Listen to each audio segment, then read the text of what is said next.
Hello everyone, नमस्कार, आदाब, सत श्री अकाल। जैसे कि हम जानते हैं, हमने अपने चैप्टर 6 में यहाँ तक कोरिलेस फोर्स लास्ट क्लास में पढ़े थे, जो कि बहुत अच्छे तरीके से हम कंप्लीट कर चुके थे। और अभी हम चैप्टर 6 चैप्टर का 6.4 से यहाँ से पूरे अच्छे तरीके से कवर करेंगे। और अगर अभी तक आपने मेरे चैप्टर 1 to 5 और 6 चैप्टर का पार्ट 1 नहीं देखा है, अगर आप उसे देखना चाहते हैं तो जाकर प्लेलिस्ट में जाकर वहाँ से आप उसे सर्च करके देख सकते हैं। और हाँ, और एक बात रहा कि अगर आप अभी तक बुक नहीं खरीदे हैं या बुक खरीदना चाहते हैं तो डिस्क्रिप्शन में लिंक दिया गया है, तो आप वहाँ से जाकर भी खरीद सकते हैं। Okay, so let's start. हमारे इस टॉपिक में क्या बोला है कि हमारा जब अर्थ स्पिन करते रहता है, जब अर्थ हमारा स्पिन कर रहा है, सपोज समझ रहे हैं ना, हमारा अर्थ क्या कर रहा है, स्पिन कर रहा है, अपने एक्सिस पे ऐसे रोटेट कर रहा है, ठीक है। तो उस दौरान क्या होता है, हमारा यहाँ पर किस तरीके से उसका एटमॉस्फेरिक सर्कुलेशन और फिर किस तरीके से उसमें विंड बैड्स में चेंजेस आते हैं, हमें उसके बारे में भी पढ़ना है। ओके, तो यहाँ पर ही ये जो डायग्राम है ना, बहुत ज़्यादा इंपॉर्टेंट, जैसे कि मैंने आपको बोला हुआ था। तो इसको स्टार्ट करने से पहले इसमें दिया हुआ है कुछ टर्म्स, तो उसके बारे में हम पढ़ लेते हैं कि क्या होता है। पोलर स्टरलीज, प्रिवेलिंग स्टरलीज, ये सब जैसा ऐसा टर्म्स जो कुछ है ना। नॉर्थ ईस्ट विंड्स, तो कहाँ से क्या आ रहा है, south east, south west monsoon, prevailing westerly, तो ये सब के बारे में भी हम थोड़ा पढ़ लेते हैं। ओके, पहले इसके बारे में पढ़ लेते हैं, तब आपको इसको समझने में बहुत ही आसानी होगी। ओके, तो मैं आपको यहाँ पर ही लिखा दे रहा हूँ, लिखिए आप। पोलर स्टरलीज हमारा ये क्या होता है, पोलर स्टरलीज मतलब means wind originate in east and flowing towards west. मतलब हमारा विंड जो है जनरेट कहाँ से हो रहा है, ईस्ट से हमारा जनरेट हो रहा है। Winds originated in east and flowing toward, और कहाँ पर फ्लो कर रहा है, टुवार्ड्स वेस्ट, हमें इसका ये मतलब है। ओके, समझ गए ना। इस तरीके से हो रहा है हमारा। देखिए पोलर स्टरली कहाँ पर ओरिजिनेट कर रहा है, ईस्ट से। ये जो हमारा सपोज इससे कुछ नॉर्थ पार्ट है, ये ईस्ट पार्ट है, ये और वेस्ट पार्ट है, नीचे साउथ पार्ट है। तो हमारा विंड ओरिजिनेट कहाँ कर रहा है, ईस्ट पार्ट से, यहाँ से ओरिजिनेट कर रहा है, ऐसे हमारा इस तरफ से आता है और कहाँ जा रहा है, वेस्ट की तरफ जा रहा है। ठीक है, दिख रहा है ना, ये सिंबल आप देख सकते हैं यहाँ पर, देखिए बहुत अच्छे तरीके से। बस इस कन्फ्यूज मत होइएगा, पूरा सिंपल शुरू से बहुत ईजी लैंग्वेज में बता रहा हूँ। देखिए यहाँ पर कैसे ईस्ट से स्टार्ट हुआ और वेस्ट तरफ जा रहा है। ठीक है, तो पोलर स्टरलीज का हमारा ये काम होता है। ओके, अभी हम पढ़ते हैं प्रीवेलिंग वेस्टर्लीज। तो प्रीवेलिंग वेस्टर्ली क्या होता है, हमारा ये जो wind originated, winds are originated at the west and flowing towards east. समझ गए, मतलब इसमें क्या हो रहा था, हमारा ईस्ट से ओरिजिनेट हो रहा था, पोलर स्टरलीज में ईस्ट से ओरिजिनेट हो रहा था और वेस्ट में हमारा फ्लो हो रहा था। वैसा ही हमारा प्रिवेलिंग वेस्टर्ली में उल्टा होता है। हमारा इसमें जो विंड जो ओरिजिनेट होता है वो हमारा वेस्ट से होता है। देखिए ये कहाँ से ओरिजिनेट हो रहा है, हमारा वेस्ट से ओरिजिनेट हो रहा है, और कहाँ को जा रहा है, हमारा जा रहा है ईस्ट को जा रहा है। ठीक है, तो प्रिवेलिंग वेस्टर्ली का हमारा ये मतलब हो गया। अभी पढ़िए आप नॉर्थ ईस्ट विंड। जब आपको नॉर्थ ईस्ट विंड बोले ना, तो इसका मतलब आप समझिएगा। एक मिनट इसको साफ़ कर लूँ पहले, लिख लिए ना आप इसे। ओके, तो नॉर्थ ईस्ट विंड्स में हमारा क्या होता है, ये जो ओरिजिनेट होते हैं, ये ओरिजिनेट हमारा कहाँ से होंगे, नॉर्थ ईस्ट पार्ट से हमारा ओरिजिनेट होंगे। ओके, कहाँ से ओरिजिनेट होंगे, नॉर्थ ईस्ट विंड जो हमारा इसमें विंड जो नॉर्थ ईस्ट विंड में हमारा जो विंड है ओरिजिनेट कहाँ से होंगे, winds originated from north east wind में। लिखिए आप, winds originated from north east and flowing towards south west. समझ गए ना आप।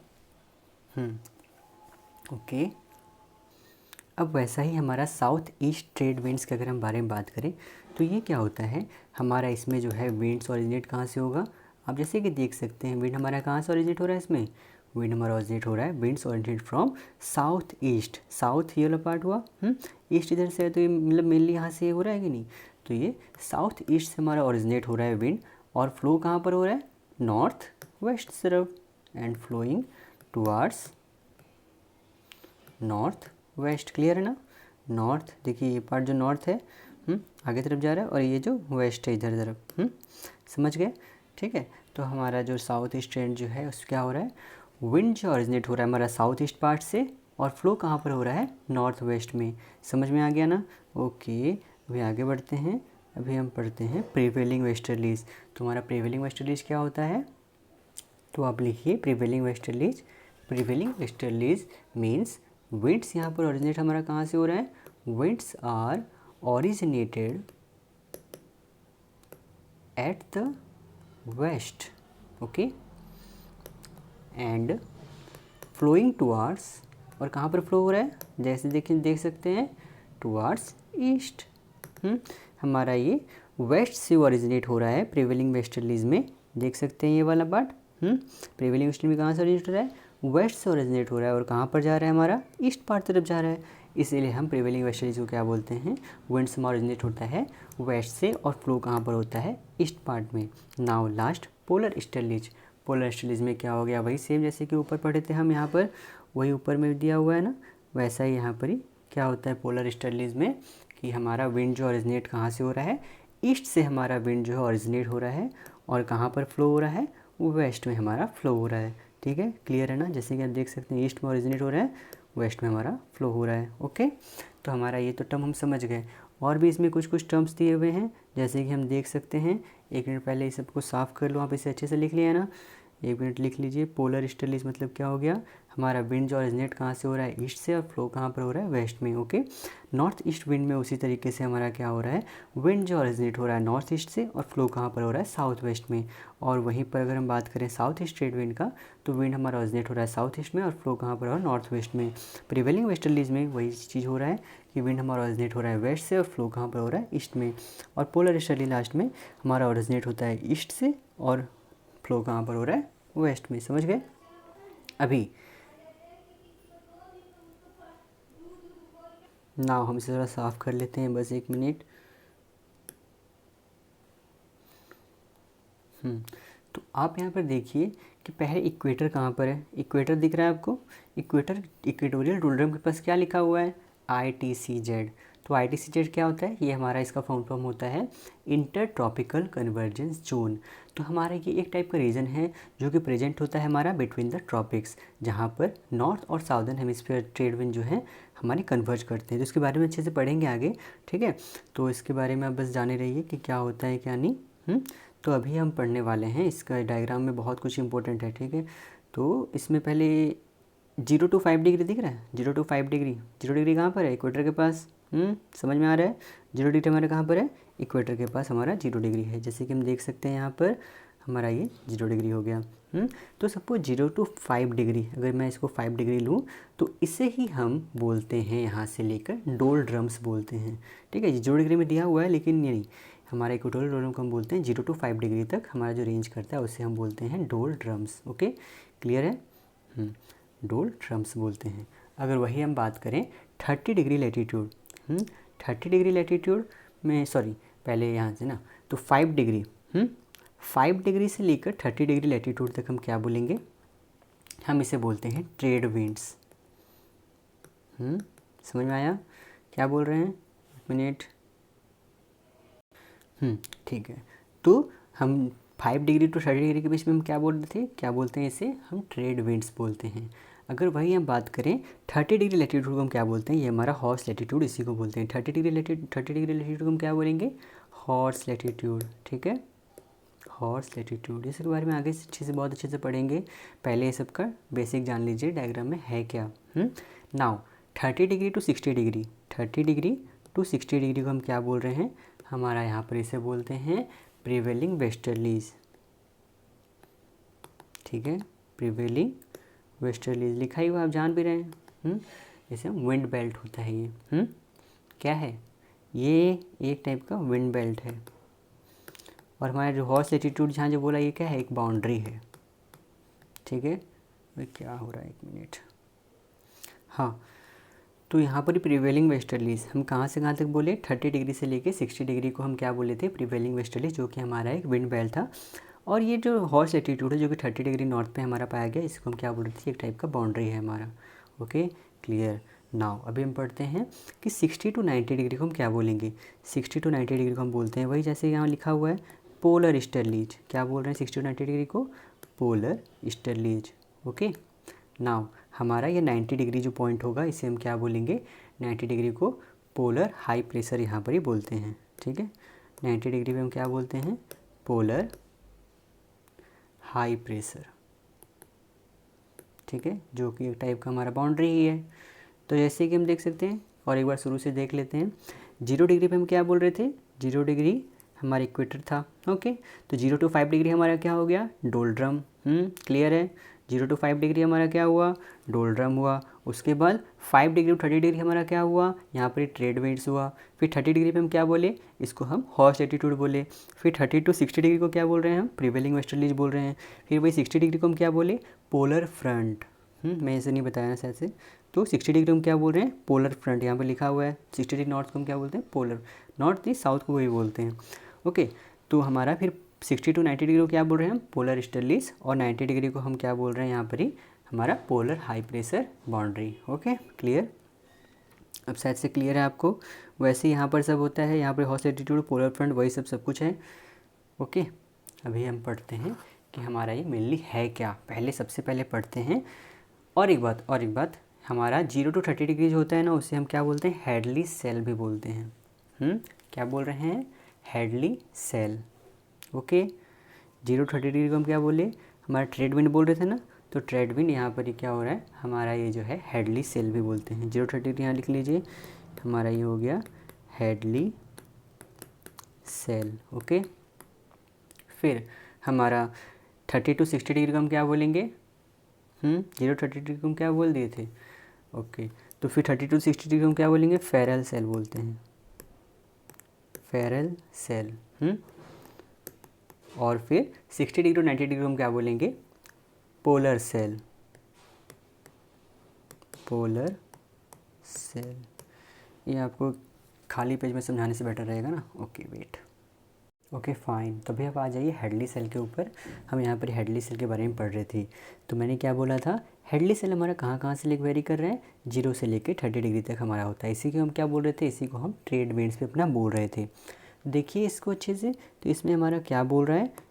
हाँ, इसमें हमारा क्या बोल रहा था कि हमारा जो विंड बेल्ट है ना, वो कैसे जा रहा है? देखिए हैडली सेल में क्या होता है, इक्वेटर के पास हम बात कर रहे हैं। 0 डिग्री क्या है? हमारा इक्वेटर के पास है।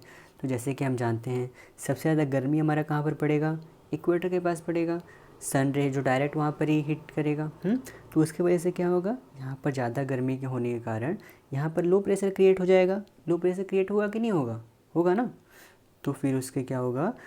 लो प्रेशर क्रिएट होगा, तो वहाँ का जो विंड होगा वो क्या हो जाएगा? गर्म हो जाएगा। गर्म होने के कारण क्या होंगे? वो सब ऊपर जाएंगे। ऊपर जाएंगे, फिर ट्रोपोपोज से टकरा कर हमारा इधर आएंगे। फिर जैसे जैसे इधर आते रहेंगे वो क्या होगा? कूल होते जाएंगे। और फिर कूल होके यहाँ पर ही क्या होगा? हमारा ठंडा हो जाएगा। तो ठंडा होने के कारण क्या हो जाएगा? कॉन्ट्रैक्ट होगा, मतलब डेंसर हो जाएंगे। एयर जो है क्या होंगे? वो हमारा एज कंपेरिजन टू दिस वो डेंसर हो जाएंगे। तो फिर वो हमारा श्रिंक करने लगेंगे, मतलब नीचे फिर डाउन आने लगेंगे। फिर ऐसे कि हम यहाँ पर ही कहाँ पर? हाई प्रेशर फिर यहाँ पर ही क्रिएट हो जाएगा। हाई प्रेशर क्रिएट होगा तो क्या होगा? फिर से वो लो प्रेशर की तरफ जाना चाहेगा। जैसे कि हम पढ़े थे ना, high pressure to low pressure हमारा जाता है विंड बेल्ट, फिर से वो लो प्रेशर की तरफ जाना चाहेगा। तो इसी को ही हम क्या बोल रहे थे? हमारा फेरल सेल बोल रहे थे। समझ में आ गया कि हमारा क्या हो गया? और एक बार बोलता हूँ मैं अच्छे से सुनिए कि हमारा ये सपोज अर्थ का सरफेस है। सपोज सूरज का किरण जो है हमारा यहाँ पर पड़ रहा है, तो इसकी वजह से क्या हो रहा है? हमारा सतह जो है, मतलब सरफेस जो है वो गर्म हो जा रहा है। गर्म होने के कारण क्या होगा? इक्वेटर के पास पड़ रहा है, इक्वेटर के पास ज़्यादा गर्म ही रहेगा। As comparison to 30 degree, 30 degree में थोड़ा ऊपर हो गया ना, तो वो क्या हो गया? वहाँ पे ठंडी रहेगा as comparison to 0 degree equator के पास। तो उसके वजह से 0 डिग्री में क्या होगा? लो प्रेशर क्रिएट हो जाएगा। लो प्रेशर के कारण हमारा फिर से जो विंड बेल्ट ऊपर जाएगा, फिर ये ऊपर होके हमारा क्या होगा? नीचे आएगा, फिर ऐसे श्रिंक होके हाई प्रेशर क्रिएट होगा, फिर से ये इधर चले जाएगा। समझ गए ना? तो वैसा ही इसको हम हैडली सेल बोलते हैं। Okay, clear?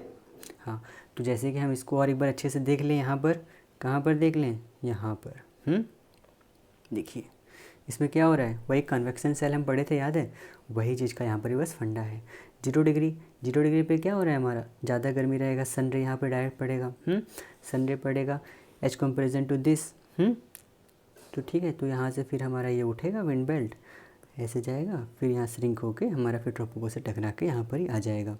तो इसी को हम बोल रहे थे हमारा हैडली सेल। समझ में आ गया, इसमें कुछ डाउट है?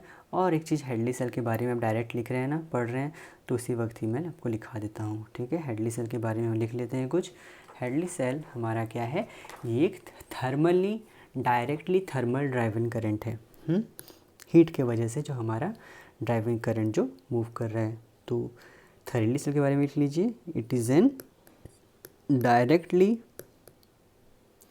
Thermally driven current, directly thermally driven current. हो गया क्लियर? और कुछ डाउट है? नहीं। हमारा ये फॉर्म कैसे हो रहा है, form due to thermal processes, obviously, इसीलिए हम इसको डायरेक्टली थर्मली ड्राइवन करंट इसे बोल रहे हैं। यहाँ पर हाई इंसुलेशन लिखिए कि हाई इंसुलेशन मतलब ज़्यादा अमाउंट का जहाँ गर्मी पड़ेगा, causes low pressure zone, LP में लिख दे रहा हूँ, low pressure zone, that is why it is called equatorial lows, okay, that is why it is called equatorial lows, okay, low pressure zone, that is why it is called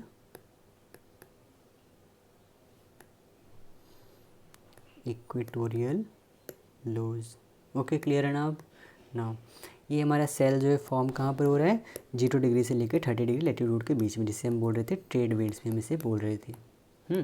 now जो upper level wind होते हैं वो हमारा associate किससे रहते हैं, high pressure से। Upper level wind मतलब समझ रहे हैं ना, जो ऊपर हमारे यहाँ पर गया हुआ था, यहाँ पर ये वाला, ये पार्ट हमारा। नाउ सरफेस विंड जो हमारा किससे एसोसिएट रहते हैं, लो प्रेशर से। 0 डिग्री है यहाँ पर ही, समझ में आ रहा है ना, बहुत ईजी है।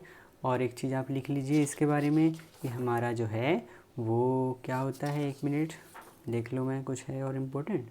हाँ, ट्रोपोपॉज क्या है, पहली बात ये एक जान लें। Tropopause is the junction between stratosphere and troposphere, ठीक है। हमारा ये एक जंक्शन है बिटवीन कहाँ पर, स्ट्रेटोस्फियर और ट्रोपोस्फियर के बीच में। And is also mark the upper surface of troposphere. Troposphere में सबसे टॉप मोस्ट पार्ट होता है ना, उसको भी ये बोला जाता है कि ये ट्रोपोपॉज हमारा वही चीज़ है। अभी अगर हम बात करें थिकनेस कितना है ट्रोपोपॉज, हाइट जो है वो हमारा, the thickness of the tropopause और height decreases from the equator to the poleward side. Now जो हाइट है हमारा ट्रोपोपॉज का above the equator is about 18 kilometre and above the polar region it is about 8 to 10 kilometre, okay, हमारा ये हो गया, okay, ठीक है। तो इतना ही है हमारा इसमें। अभी हम पढ़ेंगे फेरल सेल के बारे में, ठीक है, ठीक है। फेरल सेल हमारा क्या हो रहा है, कहाँ पर ही फॉर्म हो रहे हैं, कैसे हो रहे हैं, जो कि हमारा क्या हो रहा था इसमें, हमारा इसे फेरल सेल बोलेंगे, जो कि 30 डिग्री से लेके 60 डिग्री के बीच में हमारा होंगे, उसे हम क्या बोलेंगे, फेरल सेल। तो देखिए, आइए इसको स्टार्ट करते हैं। पहले मैं डायग्राम बना लेता हूँ, ओके, वेट, फाइन। नाउ भी हम फेरल सेल में देखेंगे कि इसमें हमारा क्या हो रहा है, कैसे हो रहा है। तो फेरल सेल में जैसे कि हम देख सकते हैं, हमारा जो विंड ब्लो करेगा ना, वो किस तरीके से होगा, वो अपोजिट होगा हमारा, जैसे कि हैडली सेल में हो रहा था। तो हमारा इसमें जो विंड ब्लो होगा, इस तरीके से हमारा विंड ब्लो इसमें होगा, ओके। हमारा देखिए इस तरीके से हमारा जो है इसमें विंड ब्लो हो रहे हैं,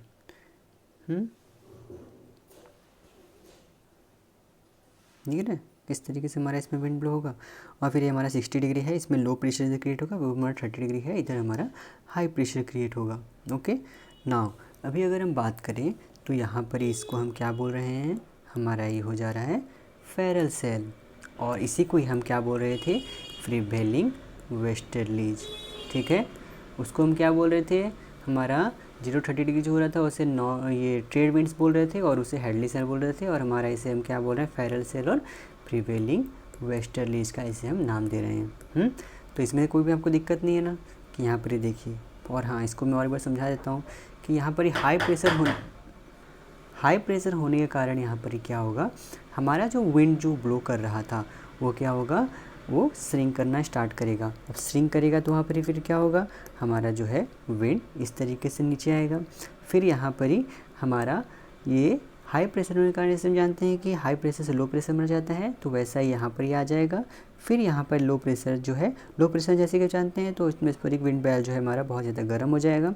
अब गर्म होने के कारण हमारा जो है वो उठ जाएगा, ऊपर उठेगा, फिर ऐसे होगा, फिर ट्रोपोपॉज़ से टकरा कर फिर ऐसे मूव करके फिर वैसे ही चलते रहता है। तो उसी को हम बोलते हैं हमारा क्या होता है, हमारा ये 30 डिग्री से लेकर 60 डिग्री में इसे हम फेरल सेल बोलते हैं, और जो कि और इसका दूसरा नाम है प्रिवेलिंग वेस्टर्ली। समझ गए ना, क्लियर है? ओके, अभी हम पढ़ेंगे पोलर सेल के बारे में। नहीं, पहले इसके बारे में लिख लेते हैं ना, कुछ क्या है क्या नहीं है इसके बारे में पहले हम लिख लेते हैं। तो हमारा फेरल सेल जो है ये एक टाइप का इनडायरेक्टली थर्मली ड्राइवन करंट है। क्या है? फेरल सेल जो है हमारा इनडायरेक्टली, वो क्या था, ट्रेड विंड्स हमारा डायरेक्टली थर्मली ड्राइवन करंट था, लेकिन फेरल सेल जो है हमारा क्या है, इनडायरेक्टली थर्मली ड्राइवन करंट है। ओके, क्लियर है ना, इसी टाइप का दिक्कत नहीं है।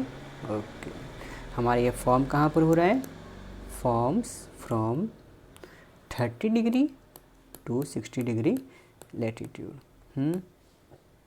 इसको हम और एक नाम से जानते हैं, ठीक है।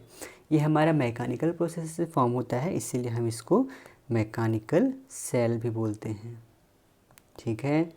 Mechanical cell indirectly thermally driven current, जितना टर्म है ना बहुत ज़्यादा इंपॉर्टेंट है, तब इसको अच्छे से याद रखिएगा।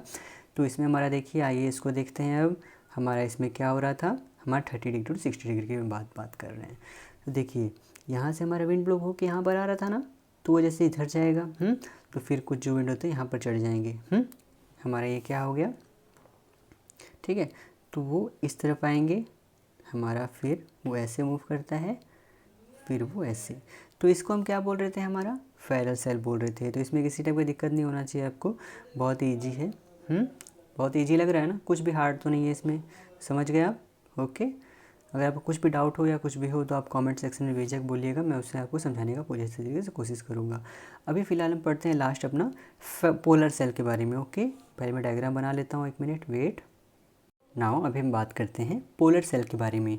तो पोलर सेल हमारा कहाँ से लेकर कहाँ पर कर रहा था, जैसे कि हम जानते हैं पोलर सेल हमारा कहाँ से कर रहा था, हमारा ये 60 डिग्री टू 90 डिग्री हमारा यहाँ पर ही हो रहा था, जिसे हम और एक बार क्या बोलते थे, क्या बोल रहे थे, पोलर स्टर्लीज, ठीक है। 60 डिग्री 90 डिग्री को क्या बोल रहे थे, पोलर स्टर्लीज बोल रहे थे। ओके, क्लियर है ना। तो इसमें क्या हो रहा था हमारा, देखिए इस डायग्राम में जैसे आप देख सकते हैं, यहाँ पर हमारा लो प्रेशर क्रिएट हो रहा है 60 डिग्री पे। 60 डिग्री पे लो प्रेशर क्रिएट होने के कारण जैसे कि हम जानते हैं यहाँ पर ये क्या होगा, हमारा उठेगा, ऊपर उठेगा विंड बेल्ट, फिर वो ऐसे इस टाइप से आएगा, फिर हमारा हाई प्रेशर में आके सिंक हो जाएगा, फिर हाई प्रेशर लो प्रेशर जाने की कोशिश करेगा। तो हमारा यहाँ पर ही वही होता है 60 डिग्री टू 90 डिग्री में, समझ गए। तो हमारा इसे हम पोलर सेल बोलते हैं, या फिर इसे हम पोलर स्टर्लीज भी बोलते हैं, क्लियर है ना। और फिर हमारा इसमें मेनली होता क्या है, बहुत ईजी तरीके से मैं आपको 1 मिनट बताता हूँ कि इसमें है जो है हमारा पोलर सेल जो है हमारा ये क्या है, एक टाइप का डायरेक्टली थर्मली ड्राइवन करंट है हमारा, क्या है, डायरेक्टली थर्मली ड्राइवन करंट है हमारा, कौन, पोलर सेल। और ये जो सेल है हमारा कहाँ से कहाँ तक फॉर्म हो रहा है, 60 डिग्री टू 90 डिग्री में हमारा ये फॉर्म होता है। और नॉर्थ पोल और साउथ पोल की अगर बात करें तो यहाँ पर ये क्या होता है, हमारा जो है टेम्परेचर बहुत ज़्यादा हाई रहेगा, तो उसके वजह से हमारा कहाँ पर पोलर रीजन में, मतलब यहाँ पे 90 डिग्री पे क्या होगा, हमारा हाई प्रेशर वहाँ पर ही क्रिएट हो जाएगा, इसीलिए हम इसको क्या बोलते हैं, 90 डिग्री को पोलर हाई प्रेशर भी इसे हम बोलते हैं।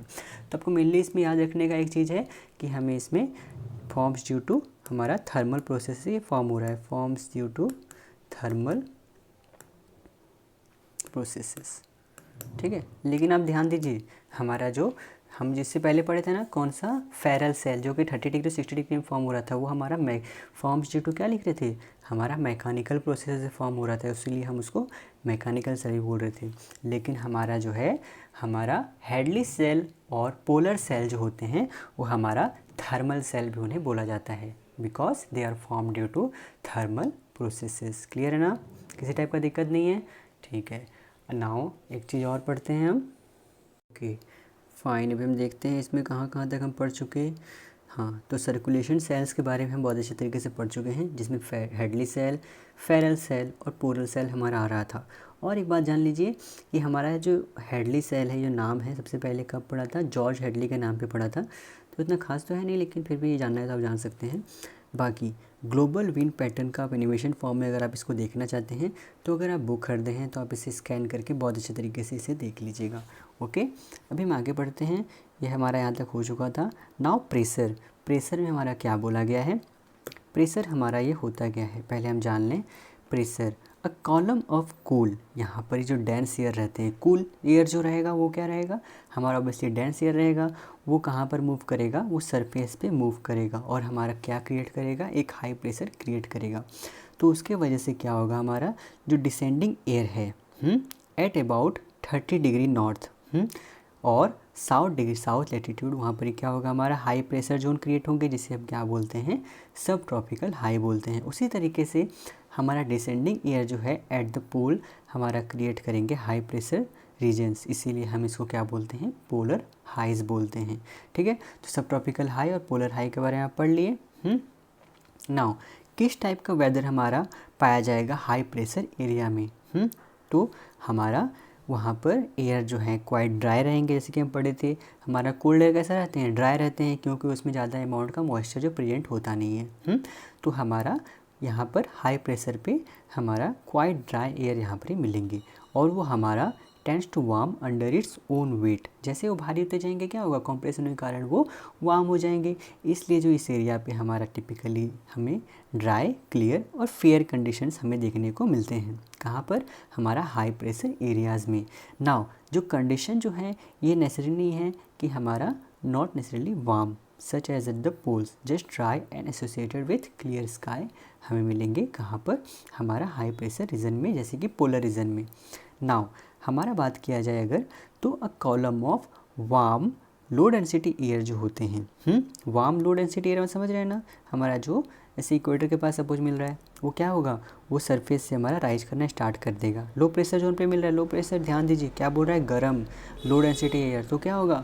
वो ऑब्वियसली राइज करना स्टार्ट होगा सरफेस से और हमारा वो क्या क्रिएट कर देगा? वहाँ पर लो प्रेशर जोन क्रिएट कर देगा, जिसके वजह से हमारा राइजिंग एयर है एक बैंड ऑफ लो प्रेशर हमारे इक्वेटर के पास फॉर्म करेगा। फिर वहाँ पर ही हमारा इक्वेटोरियल लो हमारा फॉर्म हो जाएगा और 60 डिग्री नॉर्थ और साउथ लैटिट्यूड पे अगर हम बात करें तो वहाँ पर ही हमारा सब पोलर लो वहाँ पर ही फॉर्म हो जाएगा। नाउ जो हमारा वेदर है इन एरिया ऑफ लो प्रेशर वो डोमिनेटेड रहता है किससे? क्लाउडी कंडीशन से, जिसमें बहुत सारे अमाउंट के प्रेसिपिटेशंस हमें मिलते हैं। क्यों? क्योंकि राइजिंग एयर जो है वो कूल होगा और उसमें जितना भी वाटर वेपर प्रेजेंट है उसे वो होल्ड आउट करके रख नहीं पाएगा, तो वो जो वाटर वेपर रहते हैं वो हमारे रिलीज हो जाएंगे इन the form of precipitation. Okay, clear है? नाउ विंड बेल्ट्स, तो ट्रेड विंड्स क्या होता है? North east trade wind, south east trade winds, prevailing westerly wind belts, polar easterly wind belts. तो इसके बारे में बहुत अच्छे तरीके से पढ़ चुके हैं। हर चीज़ जितना मैं पढ़ाया हूँ ना वही चीज़ इसमें लिखा हुआ है, तो इसको और पढ़ने का दरकार है नहीं। और एक चीज़ लेकिन है, एक चीज़ मैं आपको सबसे बताना भूल गया था कि in the north hemisphere, northern hemisphere क्या होता है?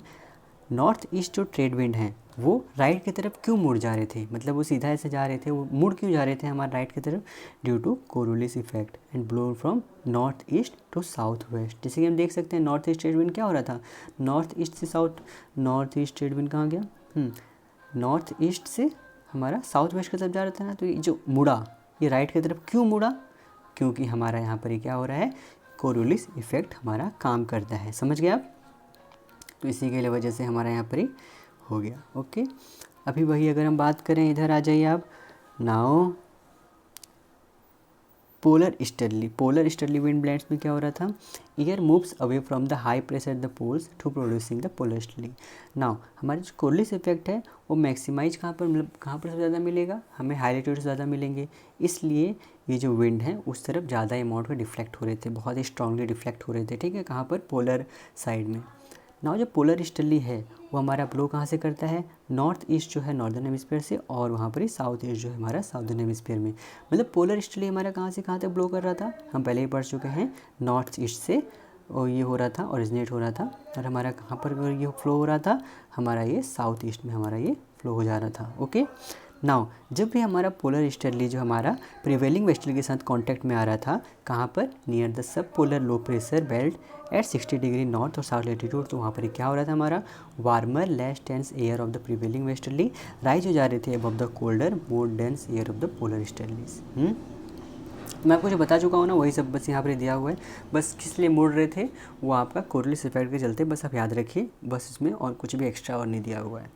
नाउ डोल ड्रम्स बाउंड्रीज तो बाउंड्रीज के अंदर हमारा आ जाता है क्या, डोल ड्रम्स। सबसे पहले हम पढ़े थे ना, जो कि 0 to 5 डिग्री पे हमें मिल रहा था, ठीक है। जैसे हम तो क्या हो रहा था, the boundary between the two trade wind belts, दो ट्रेड विंड बेल्ट्स कहाँ पर ही, हमारा 0 to 30 degree north, 0 to 30 degree south, तो दो ट्रेड विंड बेल्ट हुआ हमारा अलॉन्ग द इक्वेटर पाए जा रहे हैं, तो इसी को हम क्या बोलते हैं, is known as doldrums, because long ago sailing ships where be calmed by the lack of winds. तो आपका ये काम का है नहीं, छोड़िए। नाउ ITCZ हम पढ़ते हैं, तो ITCZ क्या है, ये हमारा एक रीजन है बिटवीन द ट्रॉपिक्स, जहाँ पर हमारा नॉर्दर्न और साउदर्न हेमिस्फीयर ट्रेड विंड जो है वो कन्वर्ज करते हैं। देखिए यहाँ पर नॉर्थ ईस्ट और साउथ ईस्ट विंड जो है हमारा क्या कर रहे हैं, ये वाला विंड बेल्ट, ये वाला विंड बेल्ट हमारा दोनों आपस में आकर टकराएंगे कि नहीं टकराएंगे एक जगह, तो इसी को हम ITCZ बोल रहे थे। क्लियर है ना आप, इसी टाइप का डाउट नहीं है, तो ITCZ क्या है हम समझ गए। ओके, अभी हम पढ़ते हैं आगे आ जाइए आप। अभी यहाँ पर क्या दिया हुआ है, हॉर्स लैटिट्यूड। हमारा हॉर्स लैटिट्यूड कहाँ पर पाया जा रहा था, हमारा 30 डिग्री पे, जैसे कि हम पढ़ चुके हैं। तो इसमें क्या हो रहा था, the boundary between the trade wind and the prevailing westerlies. Trade wind हमारा कहाँ से कहाँ तक फ्लो कर रहा था, 0 to 30 डिग्री, और prevailing westerly 30 degree to 60 degree. तो उसका जो बाउंड्री होता है ना ट्रेड विंड और पोलर ईस्टर्ली का, हम उसे क्या बोल रहे थे, हमारा हॉर्स लैटिट्यूड बोल रहे थे, जैसे कि हम पढ़ चुके हैं पहले ही। ओके, नाउ पोलर फ्रंट हम किसके बोल रहे थे, हमारा ये जो प्रिवेलिंग वेस्टर्ली और पोलर वेस्टर्ली का जो हमारा बाउंड्री पाया जाता है, जो कि 60 डिग्री नॉर्थ और साउथ लैटिट्यूड में पाया जाता है, उसे हम क्या बोलते हैं, पोलर फ्रंट बोलते हैं। ओके, समझ गए। नाउ क्या है, this is a battle ground for different air masses, so cloudy conditions and lot of precipitations are common here। क्यों, पोलर फ्रंट पे हमारे बहुत ही डिफरेंट टाइप के एयर मासेस पाए जाते हैं। एयर मासेस मतलब क्या हो गया, इसके बारे में आगे हम पढ़ेंगे, ठीक है। तो बहुत सारे एयर मासेस होते हैं, तो उस जगह पे यहाँ पर एयर मासेस बहुत ही तरह तरह के इस जगह पे हमारा पोलर फ्रंट में पाए जाते हैं, इसलिए यहाँ पर हमारा बहुत ही अमाउंट का क्लाउडी कंडीशंस या फिर बहुत ही अमाउंट के प्रेसिपिटेशन हमें यहाँ पर ही कॉमनली पाया जाता है। नाउ अगर हम बात करें क्लियर ड्राई फेयर कंडीशंस जो है हमारे एसोसिएटेड किससे रहते हैं, हाई प्रेशर एट द पोल, इसलिए यहाँ पर जो है प्रेसिपिटेशन जो है बहुत ही कम पाया जाता है। नाउ अगर हम पोल्स की बात करें, the poles are often classified as cold deserts because the annual precipitation is so low. तो कोल्ड डेजर्ट हमें कहाँ मिलेगा, पोल रीजन के पास, समझ गए। नाउ सर्कुलेशन सेल्स आइडियलाइज्ड और रियल, सर्कुलेशन सेल्स आइडियलाइज्ड और रियल। तो हमारा 3 सेल मॉडल है एटमॉस्फेरिक सर्कुलेशन का। 3 सेल मॉडल मतलब क्या हो गया, 3 सेल जिसके हम पढ़े थे ना अभी, क्या क्या पढ़े थे, थर्मल सेल, मैकेनिकल सेल। यहाँ पर थर्मल सेल 2 टाइप के पाए जा रहे थे, यहाँ पर हेडली सेल और पोरल सेल हमारा क्या थे, वो थर्मल सेल थे। बाकी हमारा एक जो था मैकेनिकल सेल कौन सा था, फेरल सेल हमारा एक मैकेनिकल सेल था। मतलब बोलने का मतलब ये 3 जो सेल हमारा यहाँ पर मॉडल जो मिले, उसे पहले प्रपोज किया था हमारे फेरल साहब ने। तो बस इसमें ये है जो कि हमारा प्रोवाइड करता है simplified model of the general circulation pattern on earth. किस तरीके से हमारा विंड बेल्ट जो है फ्लो कर रहे हैं, उसका एक यहाँ पे स्पेसिफाइड मॉडल था, जो कि हम पहले पढ़ चुके हैं। नाउ हमारा जो फॉलोइंग फैक्टर है जो कि सिग्निफिकेंटली अल्टर करता है, ये किस तरीके से हमारा idealised wind, pressure, atmospheric circulation pattern जो है वो चेंज होते हैं, कैसे होते हैं, किस लिए होते हैं, तो उसके बारे में पढ़ेंगे। तो पहला है the tilt of earth rotation axis. हमारा जो 23.5 डिग्री जो टिल्ट है ना अर्थ, उसी के वजह से हमारा यहाँ पर ही क्या होता है, सीजन में जो है चेंजेस आते हैं। ओके, हमारे यहाँ पर ये सीजन में चेंजेस आते हैं। The tilt of earth rotation axis which produces seasons. Now जो लोअर हीट कैपेसिटी है कॉन्टिनेंटल रॉक का, कॉन्टिनेंटल का क्या है, लोअर हीट कैपेसिटी है कंपेयर टू सी वाटर। मतलब इसका क्या हो गया कि हमारा जो है कॉन्टिनेंटल रॉक जो है वो धीरे धीरे गर्म होते हैं, जबकि हमारा सी वाटर जो है क्या होता है, सॉरी मैं उल्टा बोल दिया, कि कॉन्टिनेंटल रॉक जो है हमारा उसका लोअर हीट कैपेसिटी आता है। लोअर हीट कैपेसिटी मतलब हमारा वो जल्दी गर्म हो जाएंगे, जल्दी ठंडा हो जाएंगे, जबकि हमारा सी वाटर जो होता है वो लेट में गर्म होता है या फिर लेट में ठंडा होता है। तो यही हो गया।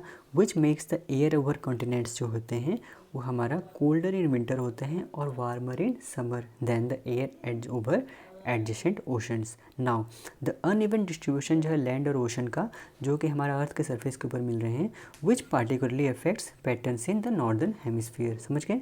नाउ हमारा विंटर के टाइम पे क्या होता है, जो कॉन्टिनेंट है वो यूजुअली डेवलप क्या करता है, एटमॉस्फेरिक हाई प्रेशर सेल को डेवलप करते हैं। कहाँ से? From the weight of cold air centered over them. And वहाँ पर फिर क्या होता है, during the summer they usually develop low pressure sales.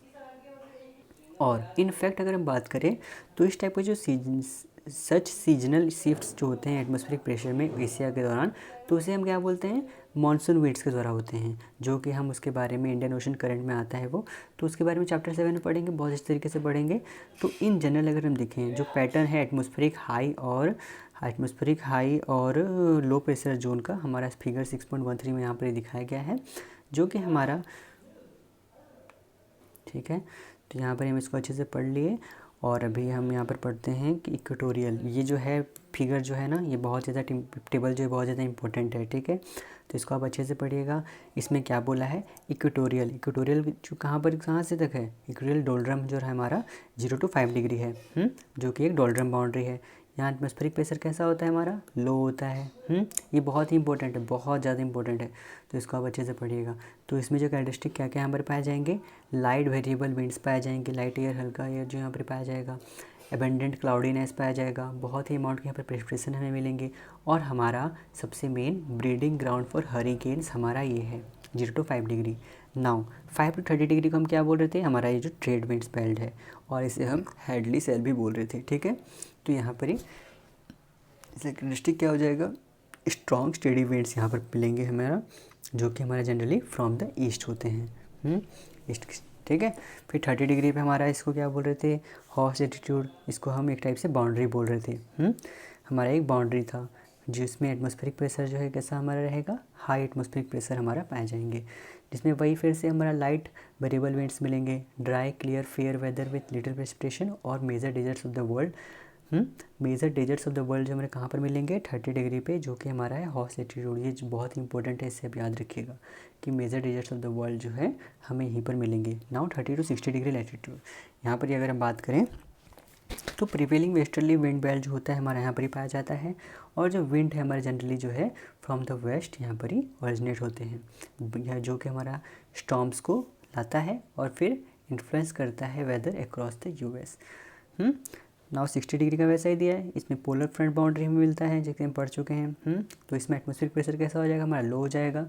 वैसा ही variable wind, stormy, cloudy weather हमेशा हर साल यहाँ पर ही पाया जाता है। वैसा ही 60 डिग्री और 90 डिग्री का हम बात करें तो इसको हम पोलर ईस्टर्ली बोलते हैं, और हमारा 60 डिग्री 90 डिग्री को क्या बोल रहे थे हम इसे हम पोलर सेल भी बोल रहे थे, और 30 to 60 डिग्री को क्या बोल रहे थे, फेरल सेल ही बोल रहे थे। और ये 5 to 30 डिग्री क्या बोल रहे थे, ट्रेड विंड्स भी बोल रहे थे, ठीक है। तो ट्रेड विंड का और एक दूसरा नाम क्या था हमारा था हेडली सेल। हेडली सेल जो है कैसा, थर्मली ड्राइवन करंट है ना, और फिर हमारा जो है ये थर्मली ड्राइवन करंट है। फिर 30 to 60 डिग्री हमारा ये मैकेनिकल सेल इसे हम बोला जा रहा था, क्योंकि फॉर्म होते हैं हमारा मैकेनिकल प्रोसेस के द्वारा। ये इनडायरेक्टली थर्मली ड्राइवन करंट है, हमारा फेरल सेल जो होते हैं क्या है, इनडायरेक्टली थर्मली ड्राइवन करंट है, ड्राइवन करंट, याद रखिएगा इसको अच्छे से। 60 डिग्री to 90 डिग्री को क्या बोला था मैं, पोलर ईस्टर्ली बोलते हैं, जो कि हमारा विंड बेल्ट है, ओके। तो इसको हम पोलर सेल ही बोलते हैं, और मेनली जो है इसे भी ये थर्मल प्रोसेस से हमारा ये फॉर्म होता है, ठीक है। नाउ पोल्स जो 30 डिग्री पे है इसे हम क्या बोल रहे थे, पोलर हाई प्रेशर बाउंड्री यहाँ पर हम इसे बोल रहे थे, जिस यहाँ पर एटमॉस्फेरिक प्रेशर में कैसा मिल रहा था, हाई मिल रहा था। और इसी वजह से यहाँ पर कैरेक्टरिस्टिक हमें क्या क्या मिलेंगे, variable winds, clear dry fair conditions, cold temperature और मिनिमल प्रेसिपिटेशन, और कोल्ड डेजर्ट हमें यहाँ पर ही मिलेंगे। तो major deserts of the world हमें कहाँ पर, मतलब हॉट डेजर्ट कहाँ पर मिलेंगे, हमें 30 डिग्री मिलेंगे, और कोल्ड डेजर्ट हमें कहाँ पर मिलेंगे, 90 डिग्री मिलेंगे, समझ गए। तो यहाँ पर ये जो है बहुत ज़्यादा इंपॉर्टेंट है। फिर हमारा आ जाते हैं इस टॉपिक में, ये डायग्राम में, ओके। इस फिगर में हम क्या देख रहे हैं, ये हमारा क्या बोल रहा है कि जनवरी सी लेवल एटमॉस्फेरिक प्रेशर और ग्लोबल विंड्स, यहाँ पर ये दिखा रहा है, ठीक है।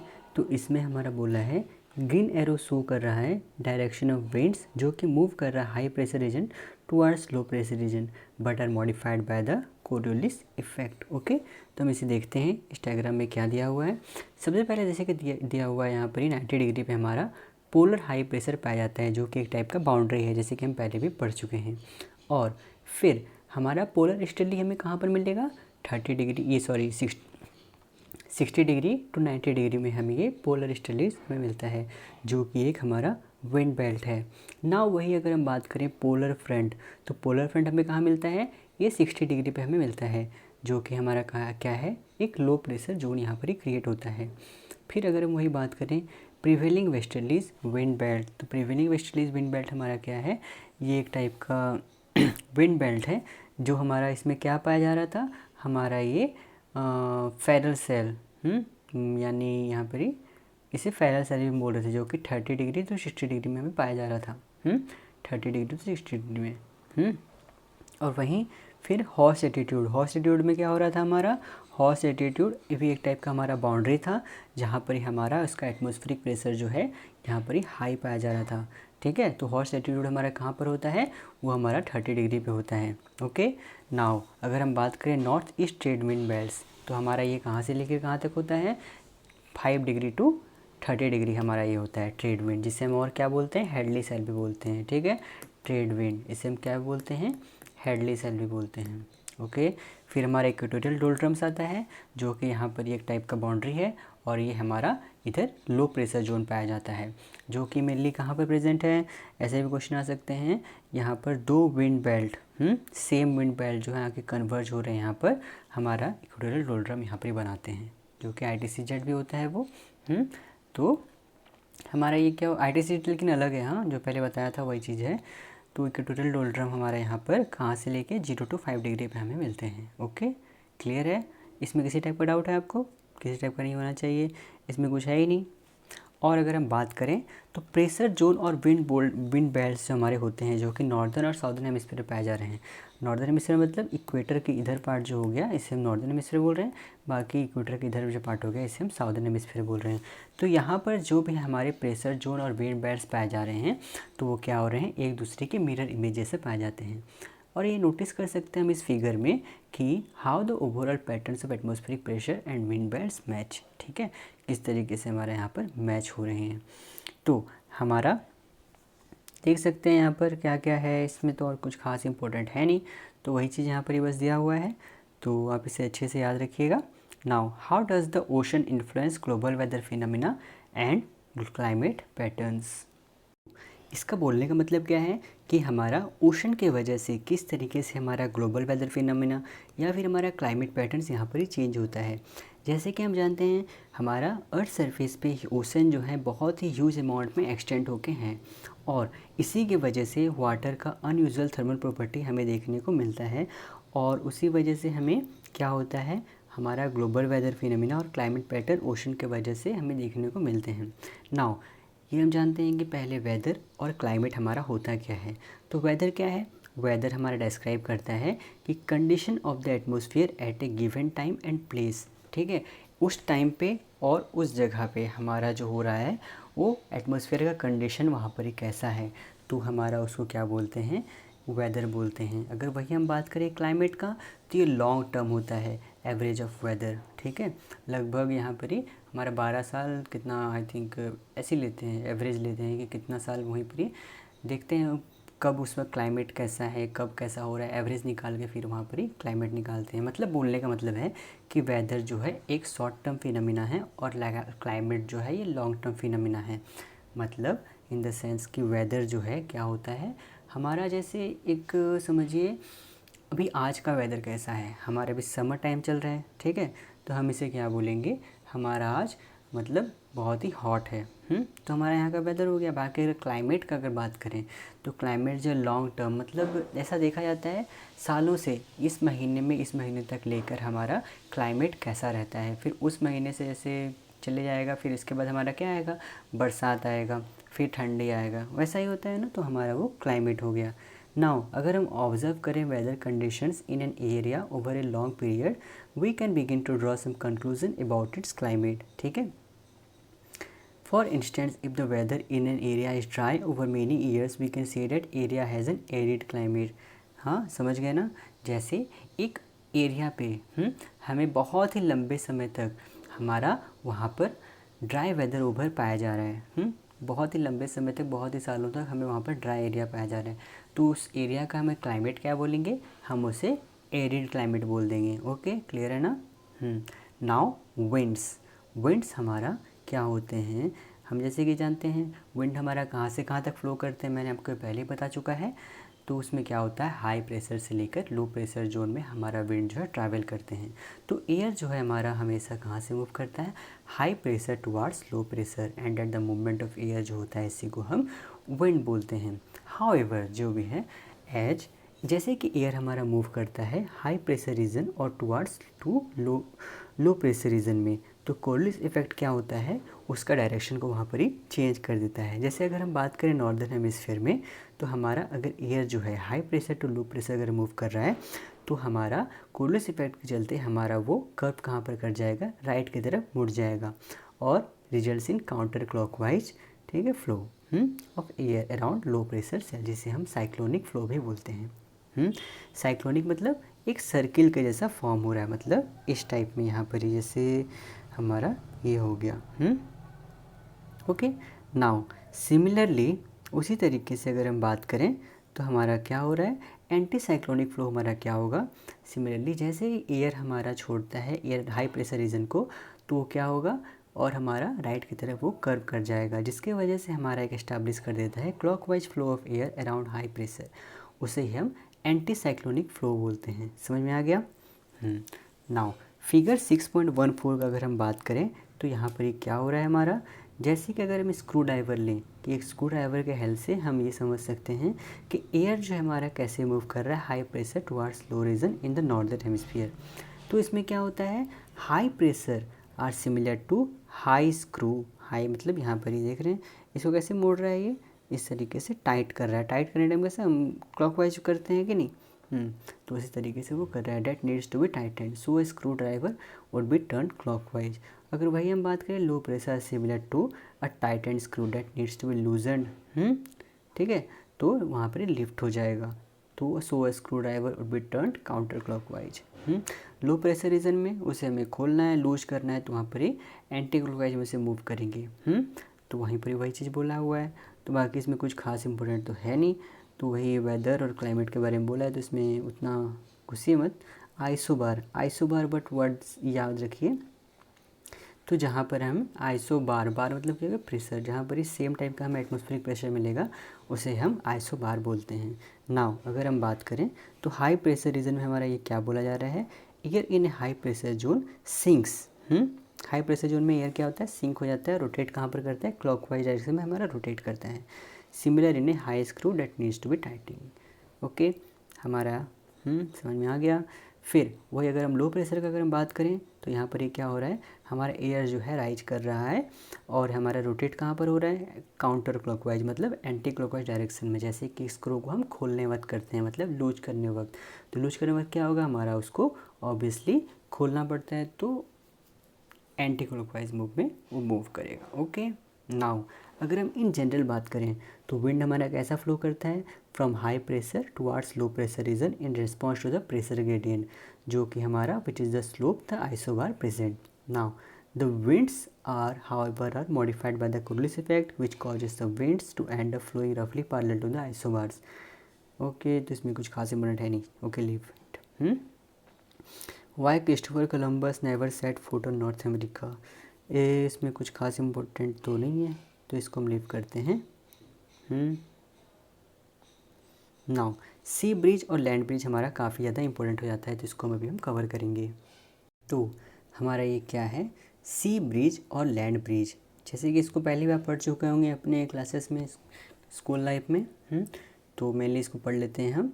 जैसे कि बहुत सारे फैक्टर हैं जो कि हमारे रीजनल विंड्स को इन्फ्लुएंस करते हैं, और स्पेशली कहाँ पर, कोस्टल एरिया में, तो वो क्या होते हैं हमारा आर सी ब्रिजेस, और उसे हम लैंड ब्रिजेस भी बोलते हैं। जैसे कि इस फिगर में हम देख सकते हैं, ये दोनों फिगर में हमारा दिया हुआ है।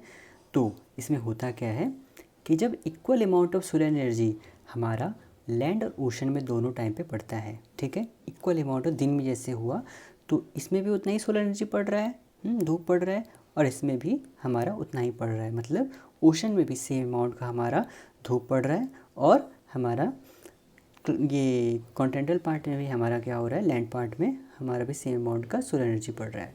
तो इसकी वजह से क्या होता है, लैंड जो है होता है हमारा हीट अप हो जाता है about 5 times more due to its lower heat capacity.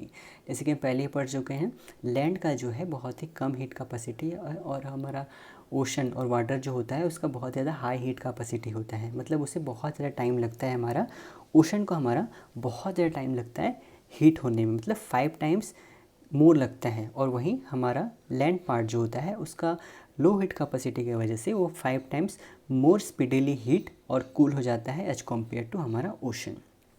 तो इस दौरान क्या होता है ना, हमारा जो लैंड है वो एयर, जो लैंड के ऊपर जो हमारा एयर है वो क्या होगा, वो भी गर्म हो जाएगा जल्दी around it.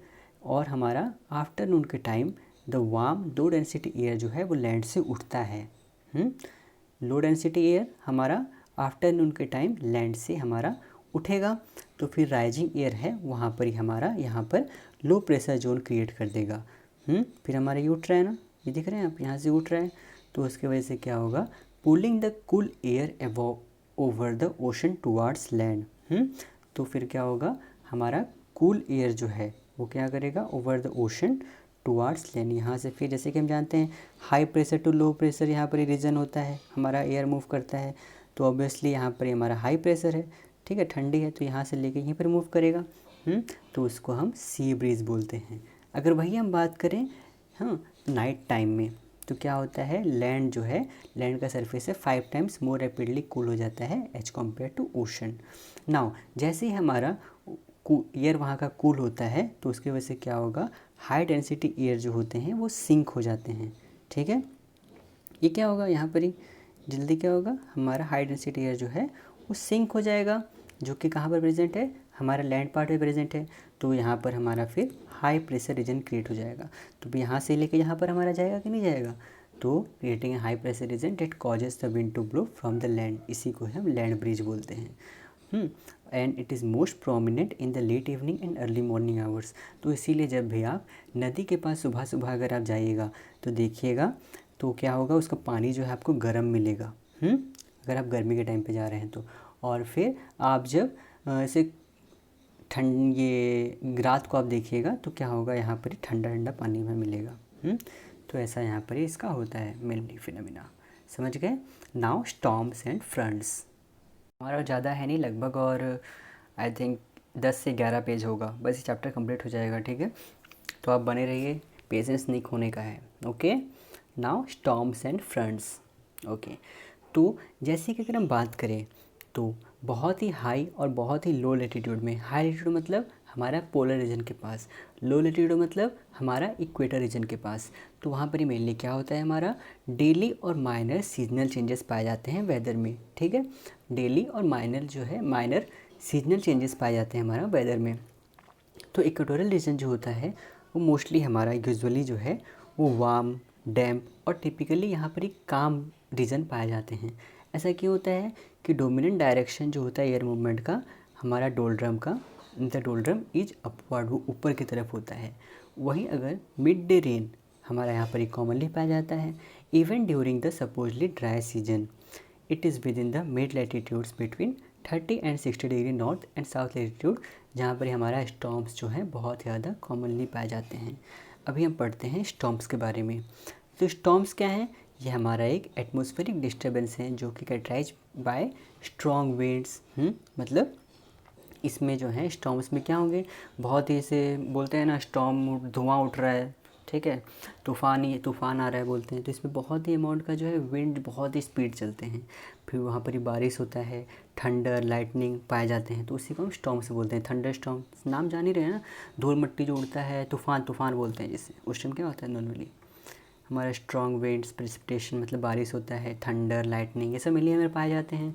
Now due to the seasonal change जो हो रहा है और प्रेशर सिस्टम ओवर कॉन्टिनेंट्स, तो उस दौरान क्या होता है, हमारा एयर मास जो होते हैं from the high low latitude में move into the middle latitudes meet and produce severe storms. समझ में आया।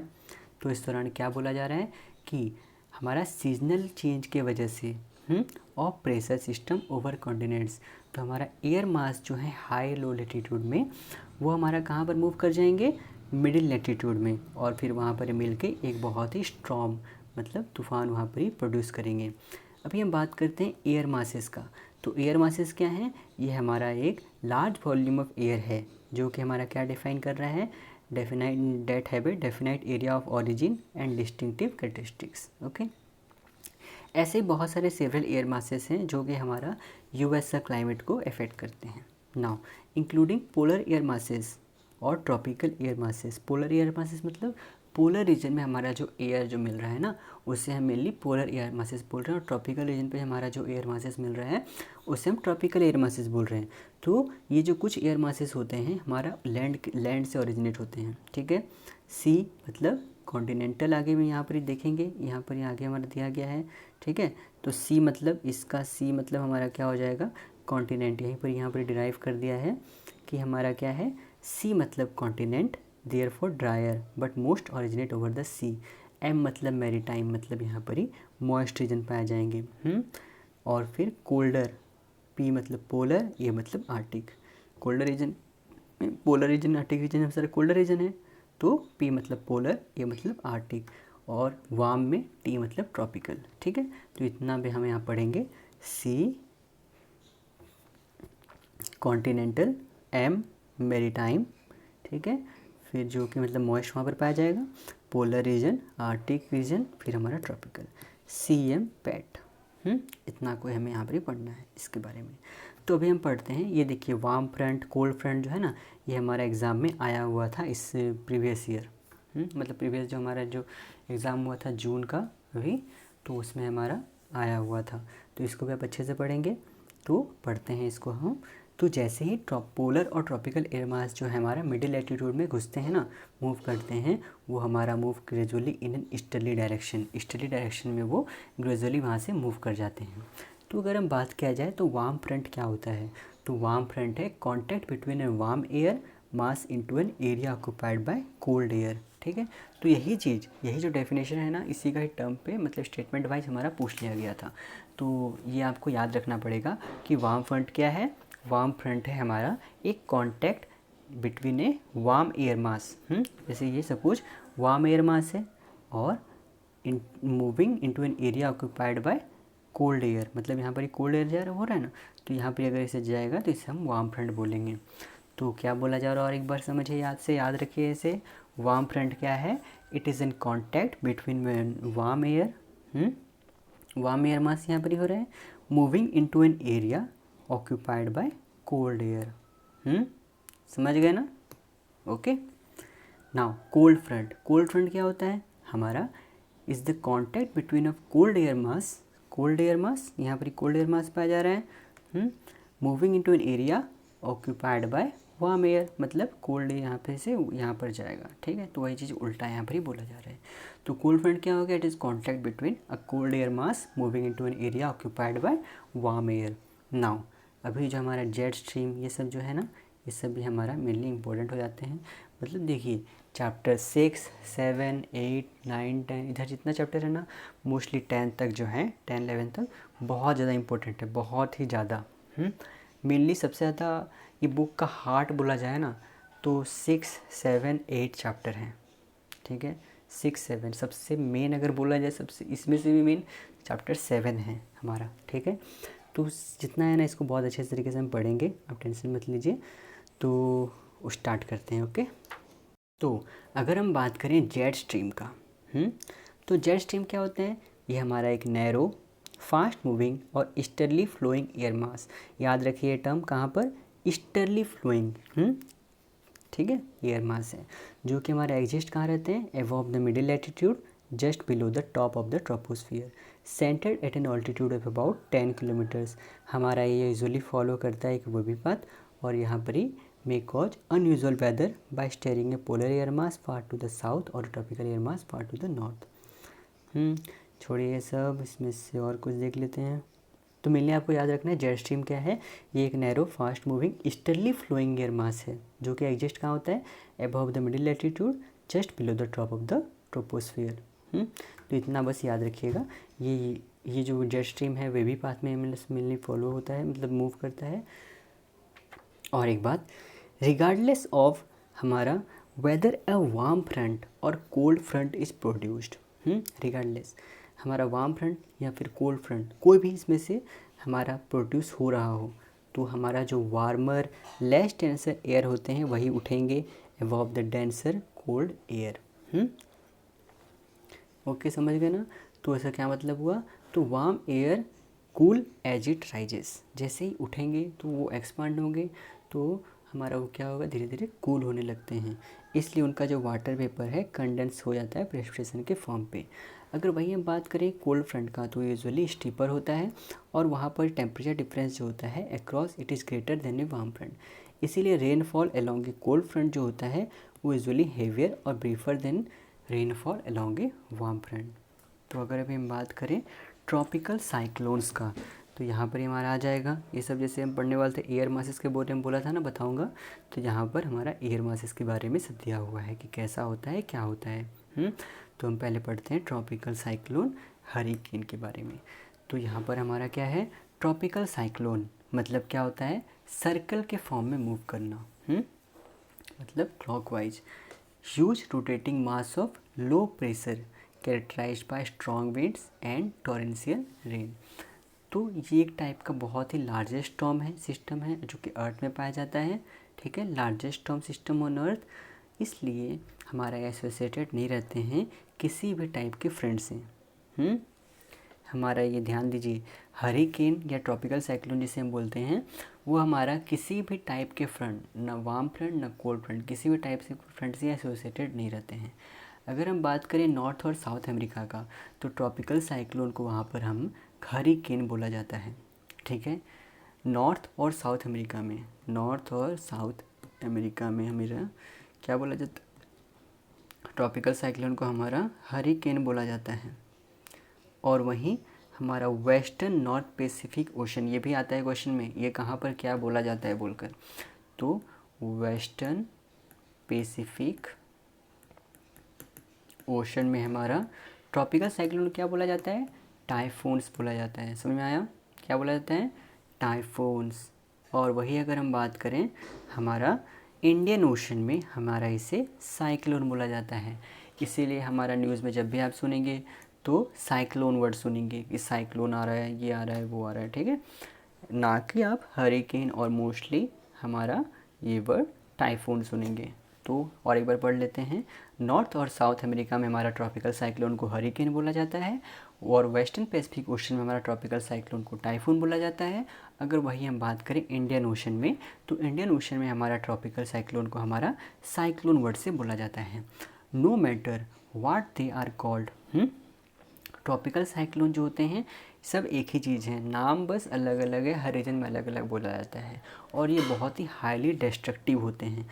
इनफैक्ट इसमें जो एनर्जी जो कंटेन रहता है एक सिंगल हरिकेन में, वो इतना एनर्जी रहता है कि generated by all energy sources in the United state over the past 20 years. समझ में आ रहा है, समझ रहे हो आप, समझ रहे हो, ठीक है। नाउ ओरिजिन का अगर फिर हाँ, अगर आपको कोल्ड फ्रंट और वार्म फ्रंट के बारे में देखना है तो अगर आप बुक खरीदेंगे तो आप इसको स्कैन करके बहुत अच्छे तरीके से देख सकते हैं, ठीक है। नाउ हम बात करते हैं वार्म फ्रंट। तो वार्म फ्रंट, पोल फ्रंट क्या हो रहा है, ये डायग्राम आप देखिए, समझ जाइएगा क्या बताया था मैं, कैसे क्या हो रहा था, ठीक है। ये बहुत अच्छे तरीके से इसमें समझाया हुआ है, आप इसको देखेंगे तो बेटर रहेगा। तो ये डायग्राम आप समझ पा रहे हैं ना। तो इसमें क्या बोला है बता देता हूँ एक बार। वार्म फ्रंट, तो वार्म फ्रंट क्या होता है हमारा, हम इससे पहले पढ़े कि it is the contact between a warm air mass moving into an area occupied by cold air. तो हम देख रहे हैं ये वार्म एयर मास इधर हमें मिलेगा, तो हमारे ये कोल्ड एयर इधर है, तो इसकी तरफ वो मूव कर रहा है, तो इसी को हम वार्म फ्रंट बोल रहे हैं। बाकी वही अगर हम इसमें देखें तो ये कोल्ड एयर है, यहाँ पर हमें वार्म एयर मिल रहा है, तो ये इसकी तरफ मूव कर रहा है, तो इससे हम इसीलिए कोल्ड फ्रंट मिल रहे हैं, बोल रहे हैं, ठीक है। क्लियर है ना। नाउ ओरिजिन, तो ओरिजिन में क्या हो रहा है, what powers tropical storms is the release of vast amount of little heat of condensation. जो कि हमारा कैरिड होता है वाटर वेपर में और हमारा रिलीज होता है as water condenses to form clouds in a hurricane.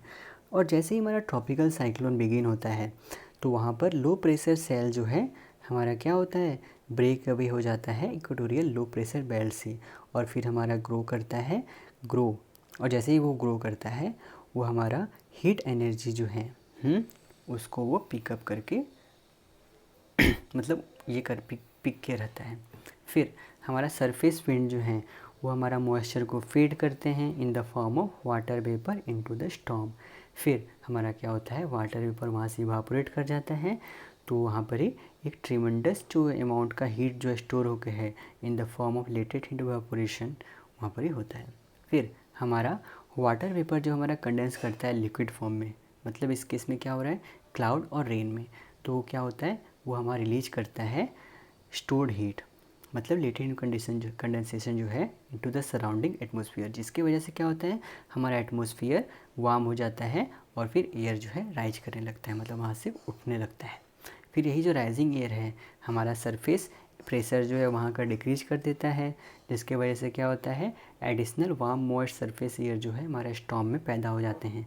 और यही जो एयर है जैसे ही हमारा राइज हो रहा है, कूल हो रहा है, तो ये हमारा कंडेंस किस में हो जाएंगे, क्लाउड में कंडेंस हो जाएंगे और फिर रिलीज करेंगे बहुत ही अमाउंट का लेटेंट हीट।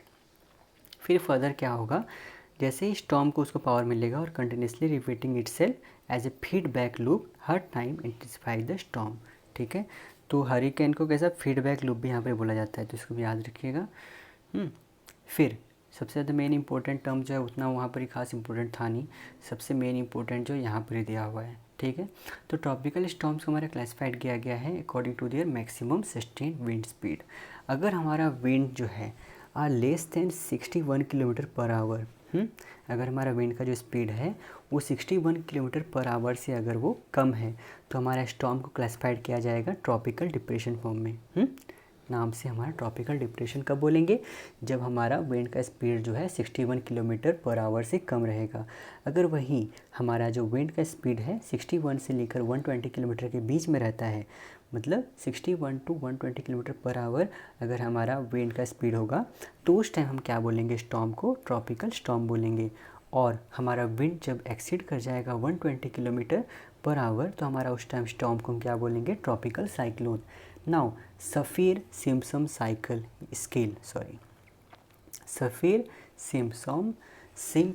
स्केल, इससे क्या होता है हमारा हरिकेन को मेज़र करते हैं, हरिकेन का इंटेंसिटी जो है इससे हम मेज़र करते हैं। Further divides tropical cyclone into categories based on wind speed and damage. तो इन सम केसेस यहाँ पर ये बोला गया है कि विंड इन ट्रॉपिकल साइक्लोन हमारा स्पीड कितना अटेन कर लेता है, 400 किलोमीटर पर आवर तक भी हमारा जो है विंड अटेन कर सकता है। इसे हम ट्रॉपिकल साइक्लोन बोल रहे हैं ऑब्वियसली। तो उसमें क्या बोले थे, ट्रॉपिकल साइक्लोन में हमारा विंड का स्पीड 120 किलोमीटर पर आवर से ज़्यादा होना चाहिए, तो उसको हम ट्रॉपिकल साइक्लोन बोलेंगे। नाउ वर्ल्ड वाइड अगर देखा जाए तो लगभग 100 storms grow to hurricane status each year.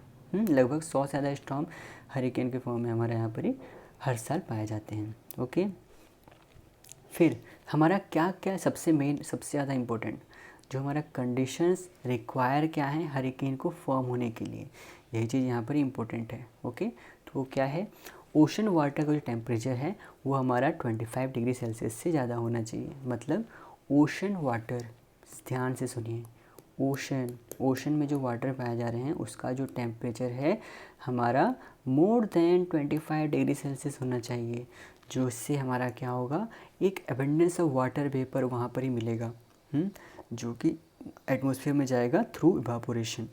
ठीक है, थ्रू इवापोरेशन एबंडेंस ऑफ हमें वाटर वेपर हमें ऊपर जाएगा, तो उसके वजह से क्या होगा, फिर हमारा वार्म मॉइस्ट एयर जो है, ठीक है, यहाँ पर ही लो प्रेशर जोन क्रिएट हो रहा है जिसकी वजह से हमारा विंड जो राइज करेंगे, तो हमारा वार्म मॉइस्ट एयर, मॉइस्ट मतलब जिसमें हमारा वाटर वेपर ज़्यादा अमाउंट का कंटेन होकर रहता है, तो जो कि हमारा सप्लाई करेगा fast amount of latent heat as the water vapour in the air condenses and fuel the storm. और फिर वो स्टॉर्म को मतलब फ्यूल जैसा काम करेगा, स्टॉर्म को फ्यूल देने का। और जैसे गाड़ी को फ्यूल देने से क्या होता है, स्पीड मतलब पेट्रोल नहीं रहेगा तो गाड़ी में फ्यूल दे देंगे तो स्पीड कहाँ जाएगा, दौड़ेगा।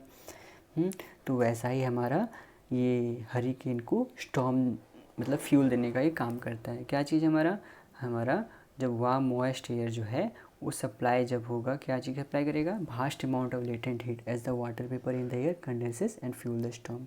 नाउ हमारा जो कोरियोलिस इफेक्ट है जो कि हमारा क्या करेगा, causes the hurricane to spin counter clockwise in the northern hemisphere and clockwise in the southern hemisphere. तो मोस्ट इम्पोर्टेंटली आप ये याद रखिएगा कि हरिकेन हमारा जो होता है कोरियोलिस इफेक्ट के चलते, हरिकेन जो होता है हमारा कोरियोलिस इफेक्ट के चलते हमारा नॉर्दर्न हेमिस्फीयर में वो काउंटर क्लॉकवाइज मूव करेंगे। क्या बोला मैं, हरिकेन जो है हमारा कोरियोलिस इफेक्ट के चलते नॉर्दर्न हेमिस्फीयर में काउंटर क्लॉकवाइज वे में मूव करेंगे, और वही अगर बात करें साउदर्न हेमिस्फीयर में तो हमारा वो क्लॉकवाइज मूव करेंगे। समझ में आ गया। जनरली हरिकेन जो है can not occur directly on the equator because the Coriolis effect is non existent there. जैसे कि हम जानते हैं कोरियोलिस इफेक्ट जो है हमारा इक्वेटर के पास पाया नहीं जाता है, बिल्कुल भी एग्जिस्ट मतलब नहीं पाया जाता है, ठीक है। तो इसीलिए हमारा हरिकेन जो है इक्वेटर वाले पास रीजन में नहीं पाए जाते हैं, ठीक है। समझ में आ गया।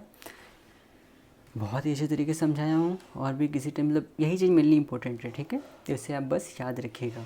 नाउ जो कंडीशंस हमारे पाए जाते हैं ड्यूरिंग द लेट समर और अर्ली फॉल, तो इस दौरान क्या होता है हमारा, जब हमारा ट्रॉपिकल और सब ट्रॉपिकल ओशन जो होते हैं are at their maximum temperature. क्यों, that is why the official Atlantic basin hurricane season each year is from June 1 to November 30। अगर आपसे पूछा जाए official Atlantic base hurricane season जो होता है वो हमारा कब से कब तक होगा, जून 1 से लेकर नवंबर 30 तक। Although in rare cases hurricane forms earlier और लेटर। ओके, छोड़िए। नाउ हरिकेन का जो मूवमेंट है कैसे हो रहा है, क्या हो रहा है, वो सब हमें यहाँ इतना जानने का दरकार नहीं है। यहाँ से हमें मेनली दरकार है ये सफ़ीर सिम्पसन साइकिल जो हमारा हरिकेन की इंटेंसिटी को मेज़र करता है, ठीक है। तो आपसे ये पूछा जा सकता है कि सफ़ीर सिम्पसन स्केल जो है हमारा, सफ़ीर सिम्पसन स्केल जो है वो क्या चीज़ मेज़र करने के लिए हमारा काम आता है, तो जो हो जाएगा हमारा हरिकेन की इंटेंसिटी को मेज़र करने के लिए हमारा काम आता है। नाउ हमारे 5 कैटेगरी में हरिकेन को डिवाइड किए गए हैं। जैसे हरिकेन का स्पीड, विंड जो स्पीड है हमारा अगर 120 से लेकर 153 किलोमीटर पर आवर तक हुआ तो हमारा क्या होगा, और टिपिकल स्टॉर्म सर्ज मतलब सी लेवल हाइट एबव नॉर्मल जो होगा कितना 1.2 टू 1.5 मीटर या 4 से लेकर 5 फीट। तो उस दौरान हमारा क्या पाए जाएंगे, बहुत ही कम माइनर डैमेजेस टू बिल्डिंग्स यहाँ पर ही हमें मिलेंगे। अगर वहीं हमारा स्पीड जो है हमारा 154 टू 177 किलोमीटर पर आवर हो जाता है तो उस दौरान आप देख लीजिए हमारा सी लेवल हाइट कितना होना चाहिए, 1.8 से लेके 2.4 मीटर तक। फिर वहाँ पर ही कैसे हमारे डैमेज मिलेंगे देखने को, कुछ रूफिंग मटेरियल, डोर और विंडो डैमेज हमें देखने को मिलेंगे, और ट्री जो है ब्लो डाउन मतलब टूट के गिर जाएगा। फिर वही अगर हम 178 से 209 किलोमीटर अगर हमारा विंड स्पीड हुआ तो उस दौरान क्या होगा, हमारा जो स्टॉर्म सर्ज मतलब सी लेवल जो हाइट एबव नॉर्मल कितना पाया जाएगा, 2.7 टू 3.7 एबव नॉर्मल अगर हमारा सी का लेवल हो जाता है, सी लेवल हाइट हो जाता है तो उस दौरान हमारा क्या होगा, क्या क्या डैमेज को देखने मिलेंगे, एक्सटेंसिव डेजर में देखने को मिलेंगे। तो उस दौरान क्या होगा, हमारा स्ट्रक्चरल डैमेज हो जाएंगे, वॉल फेलियर्स, ठीक है, ट्री उड़ जाएंगे, लास्ट ट्री जो है वो टूट के गिर जाएंगे, बड़ा बड़ा ट्री, पीपल का पेड़, बरगद का पेड़। ओके, वैसे ही अगर 210 से 249 किलोमीटर पर आवर तक हुआ हमारा तो उस दौरान हमारा जो सी लेवल हाइट होगा एबव नॉर्मल 4 से लेकर 5.5 मीटर हाइट तक वहाँ पर होना चाहिए।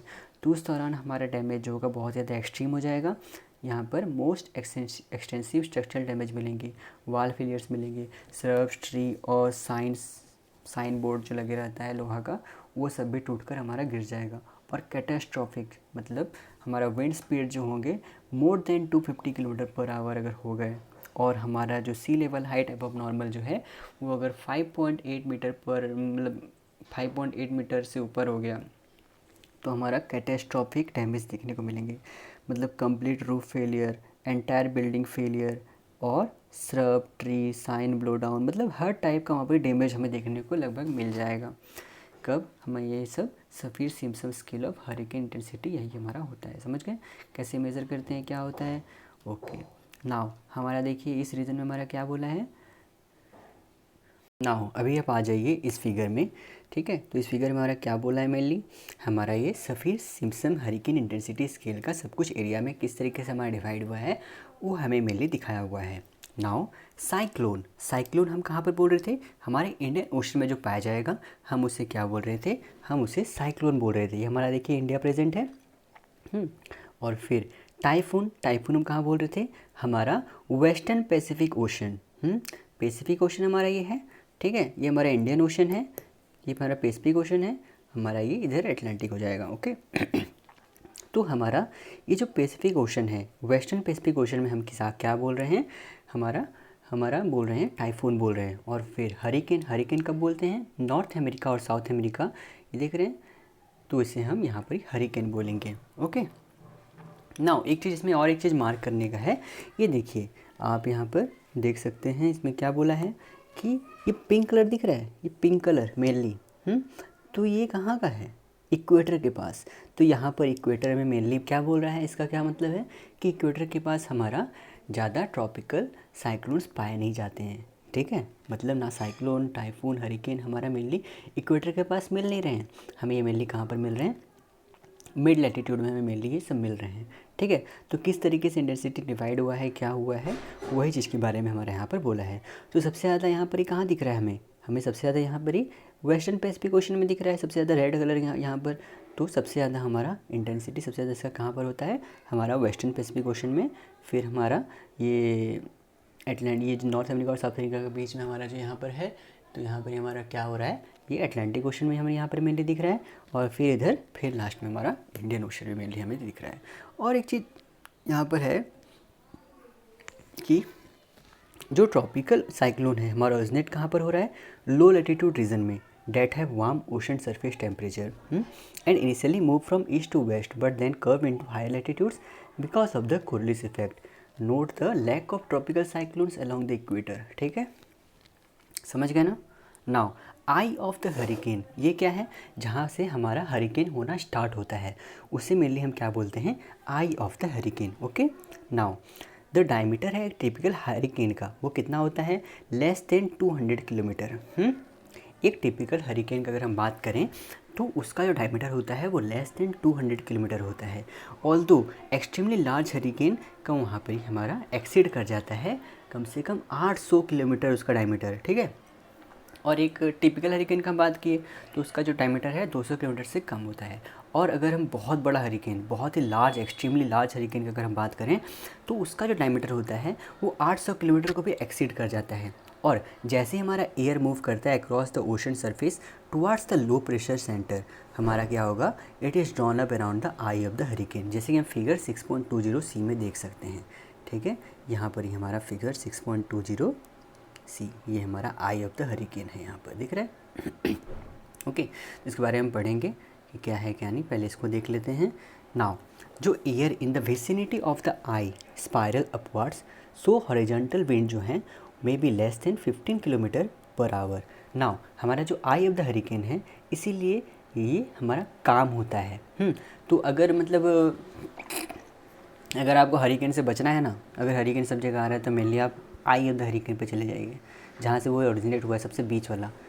जा तो नहीं सकते मुझे पता है, लेकिन आई ऑफ द हरिकेन में हमारा वो यूजुअली काम होता है, मतलब उस जगह पे कुछ होता ही नहीं है। नाउ हरिकेन हमारा composed of several spiral rain bands, जहाँ पर इंटेंस रेनफॉल होता है caused by severe thunder storms, can produce tens of centimetre rainfall per hour. बाबा रे वाह। ओके समझ गए। Now impact of other factors, other factors जो होते हैं हमारा, जैसे एल नीनो, सबका क्या क्या मतलब ह्यूमिडिटी कैसे क्या का फ़र्क पड़ रहा है उसके बारे में पढ़ेंगे। ऐसे बहुत सारे फैक्टर्स हैं जो कि हमारा इन्फ्लुएंस करते हैं मतलब हमारा हरिकेन का स्ट्रेंथ को डेवलप करने के लिए, ठीक है।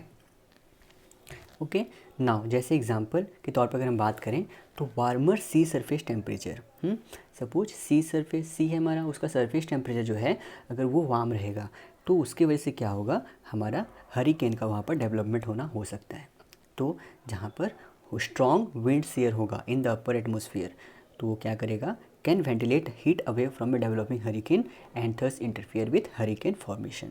नाउ अदर फैक्टर्स जो कि हमारा एनहांस कर सकते हैं या फिर डिस्टर्ब करते हैं हरिकेन का डेवलपमेंट में, ठीक है। तो क्या होता है mainly amount of atmospheric convective instability, air humidity, degree of rotation of spinning winds और इवन एल नीनो और ला नीना इवेंट्स, ठीक है।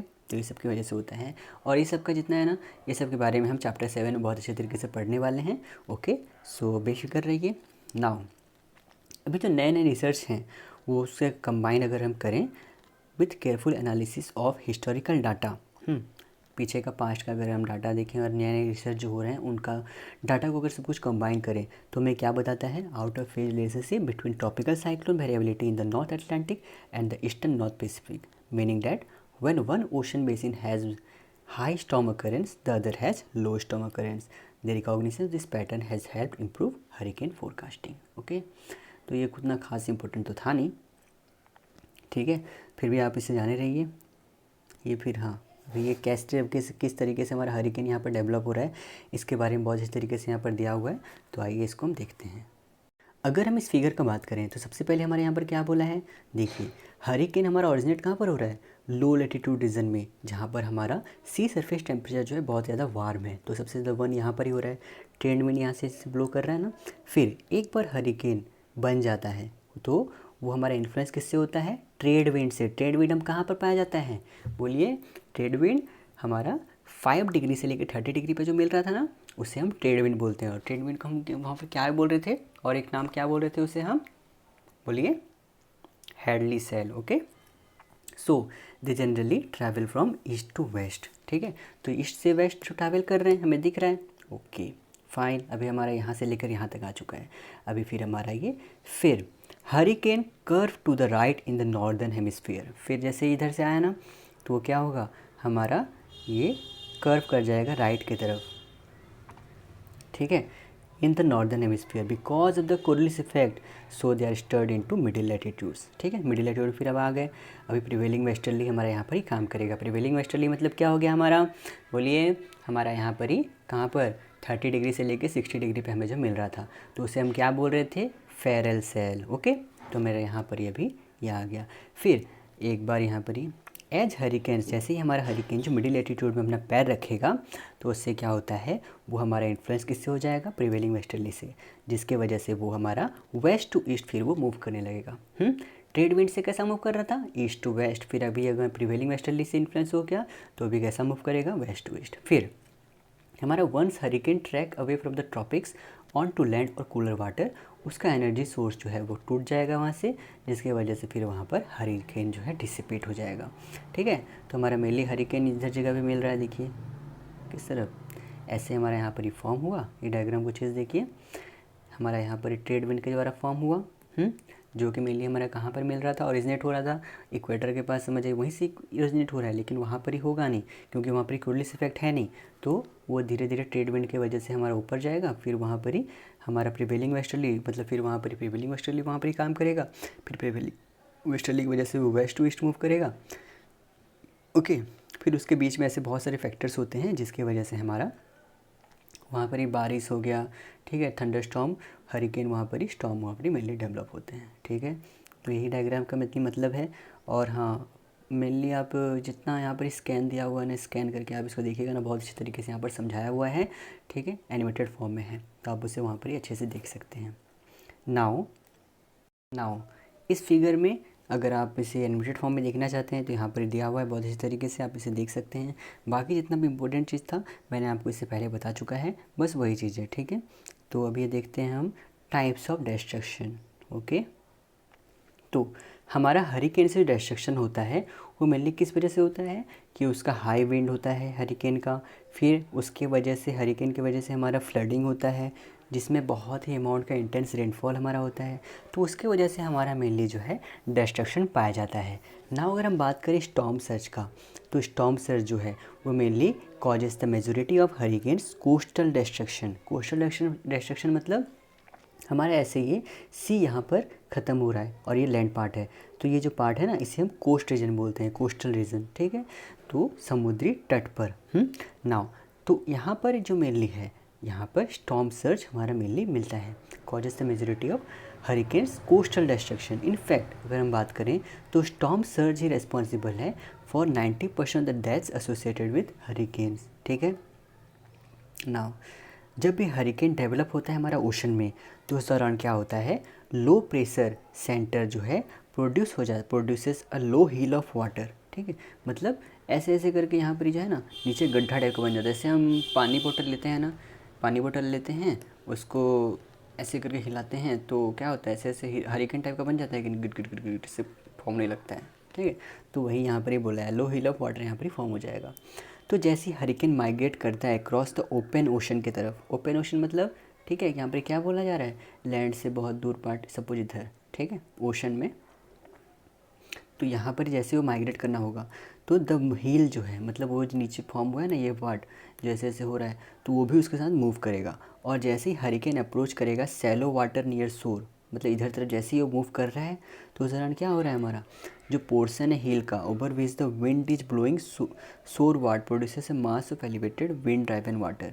This mass of water the storm surge can be as high as 12 metres, resulting in a dramatic increase in sea level at the shore, large storm waves and tremendous destruction to low-lying coastal area. Okay, और इसी के साथ साथ जो area of the coast होते हैं date is heat, जो हमारा हीट होंगे with the right front quadrant of the hurricane. देखिए ये जो लाइन है ना सबसे ज़्यादा इंपॉर्टेंट है। ठीक है, हमारा हरिकेन का कौन सा पार्ट से जो है कोस्टल रीजन में हमारा वो हिट करता है, कोस्ट रीजन पे, तो हमारा area of the coast that is hit with the right front quadrant of the hurricane where onshore winds further pile of water experiences the most severe storm surge. ठीक है, अभी ये हो गया mainly, देखिए राइट फ्रंट क्वाड्रेंट जो है ना ये पार्ट में मेनली हमारा डिस्ट्रक्शन मेनली होता है। तो ये हो गया हमारा मेनली हो गया।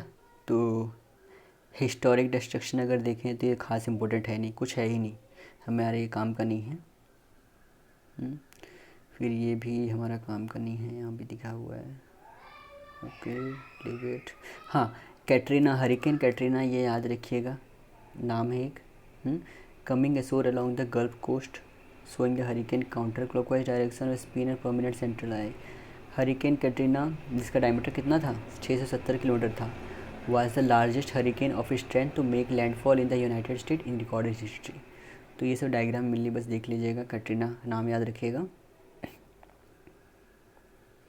The most destructive hurricane in US history is hurricane Katrina. Okay, ये हो गया,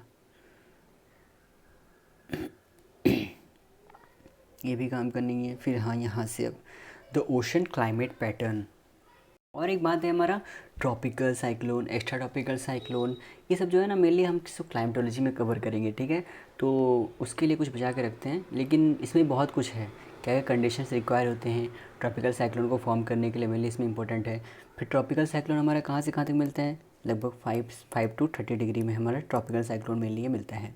okay, extra tropical cyclone 30 degree to 60 degree में हमें मिलता है। जैसे बहुत कुछ चीज़ें जो हमें को आगे जानना है। ठीक है, तो इसको हम पढ़ेंगे बहुत अच्छे तरीके से, कहाँ पर होता है, क्या होता है।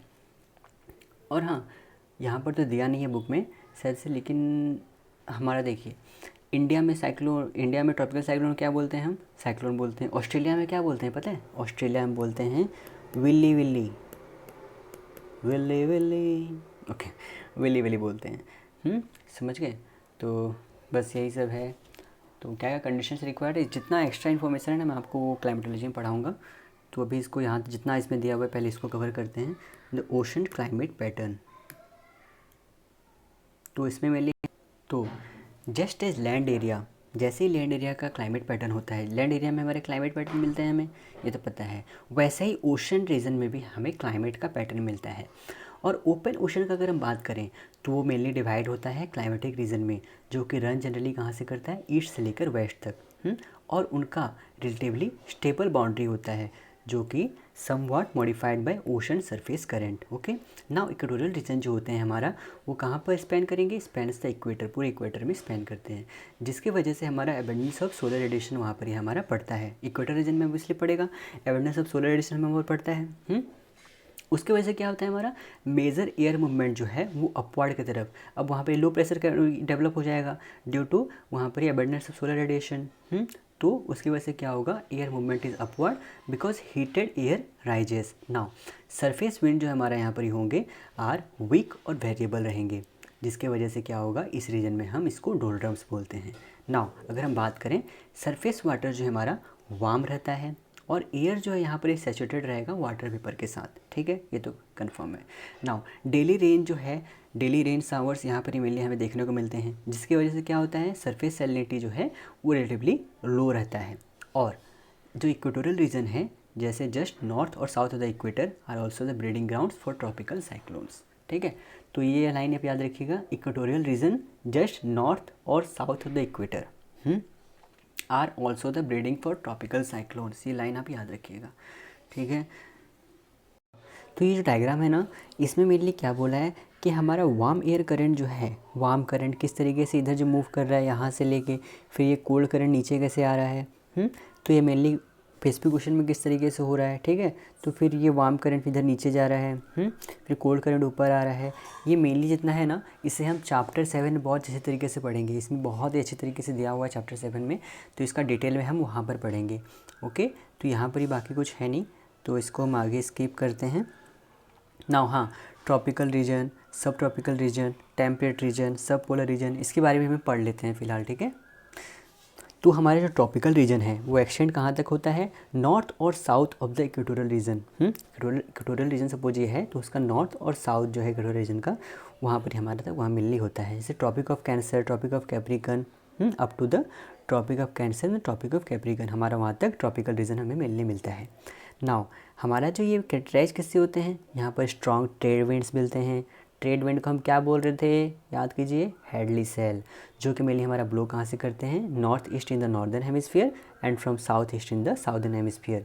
और यही जो विंड है हमारा पुश करते हैं इक्वेटोरियल करंट को, और फिर ये क्रिएट करते हैं मॉडरेटली रफ सीज, जिसकी वजह से क्या होता है, रिलेटिवली लिटिल प्रेसिपिटेशन यहाँ पर ही हमें देखने को मिलता है at higher latitudes within tropical regions.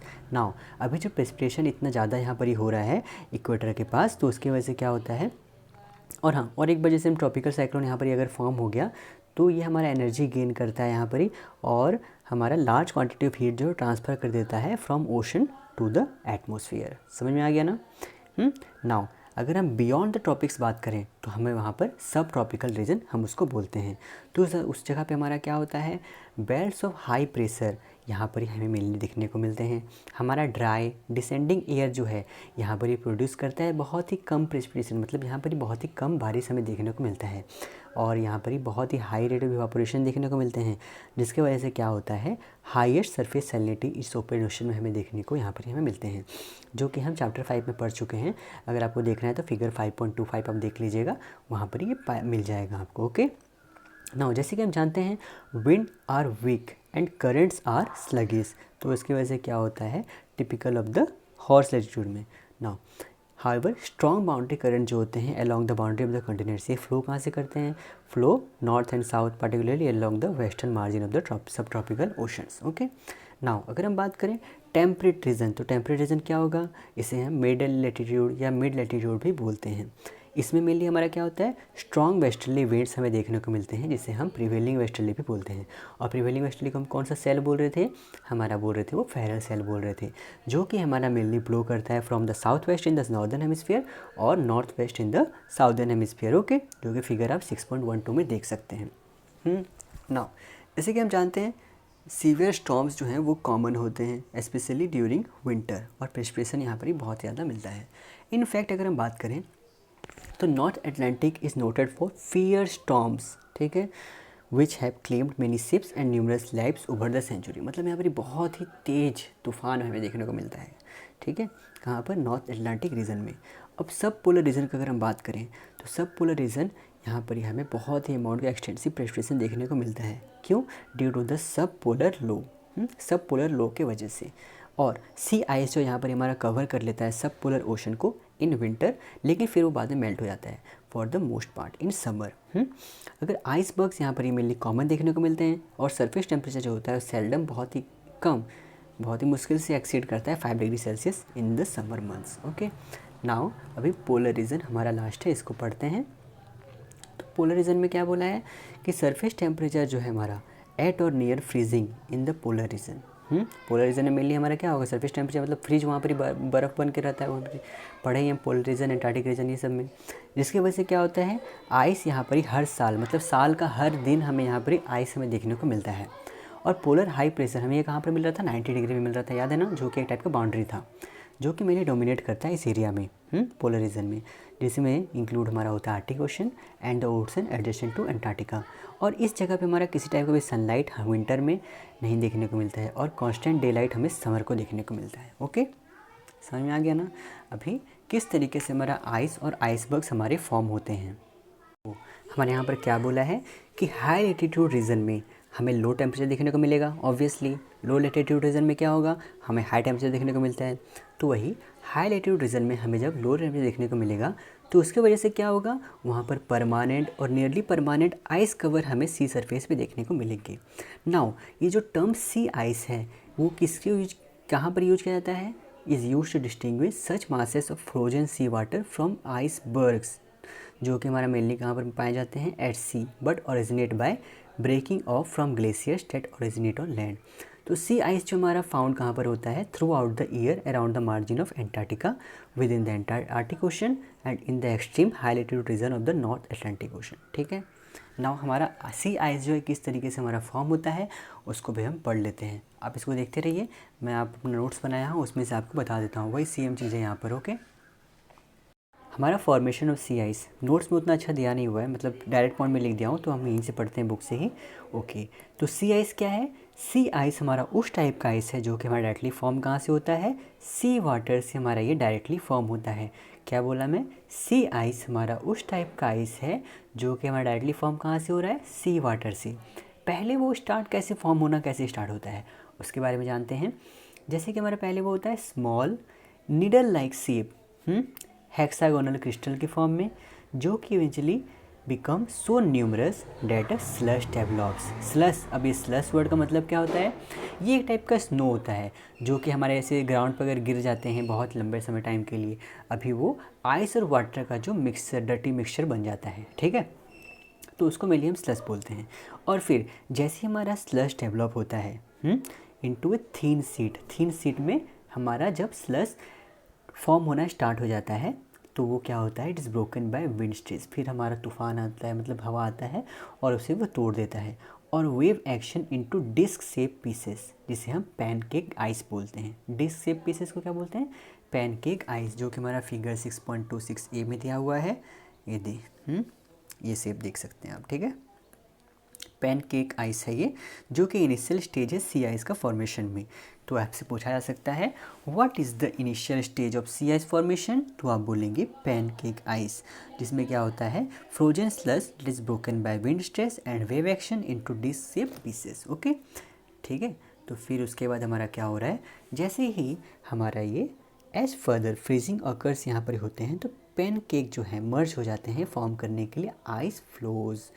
अब ये आइस फ्लो मतलब आइस का लेयर यहाँ पर ही फॉर्म होना स्टार्ट होता है।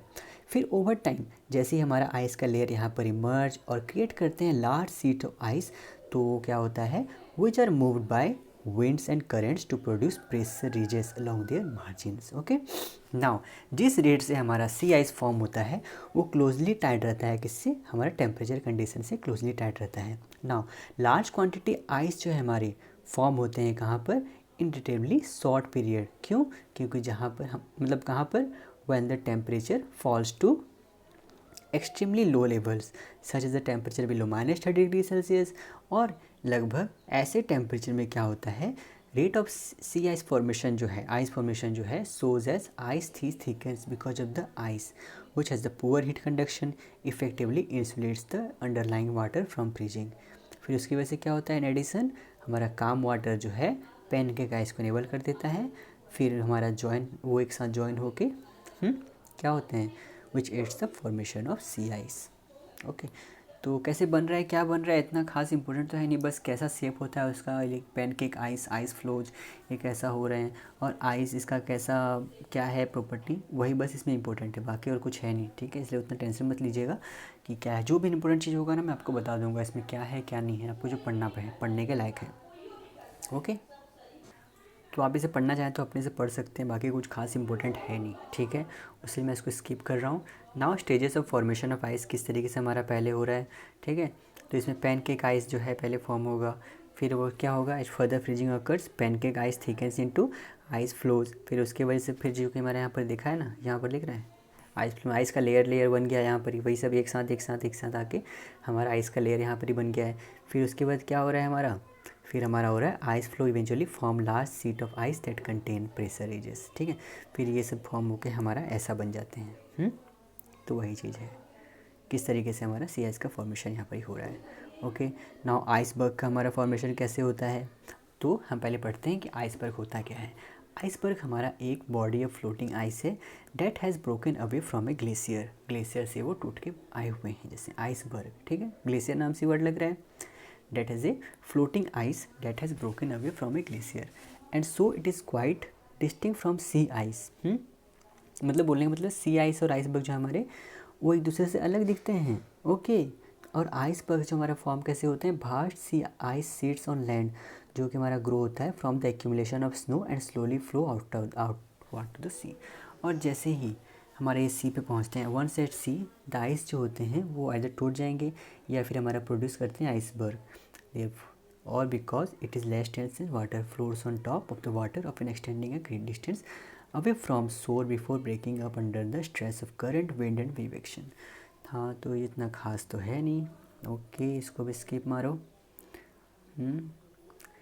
इसमें से क्वेश्चंस आते नहीं है ऐसे। हमारा ये आइसबर्ग वही बस जान लीजिएगा क्या है क्या नहीं। वर्ल्ड्स 2 मेन आइसबर्ग जो हमारे ग्रीनलैंड और अंटार्कटिका में मौजूद हैं। फिर सेल्फ आइस ये जो हो गया हमारा, ये सब क्या है उतना नहीं है important. Okay, now can power from wind be harnessed from a source of energy.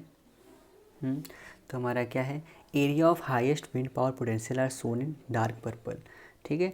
ये हमारा इस एरिया पे मेनली हमें मिल रहे हैं, जो कि दिख रहा है जहाँ पर हाईएस्ट विंड पावर पोटेंशियल हमारा है, मतलब वहाँ पर ही विंड एनर्जी का हम बहुत ही अमाउंट में इस्तेमाल कर सकते हैं, जो कि हमारा मेनली कहाँ पर है, नॉर्दर्न रीजन आसपास है, पोल आसपास रीजन में हमारा ये मेनली प्रेजेंट है।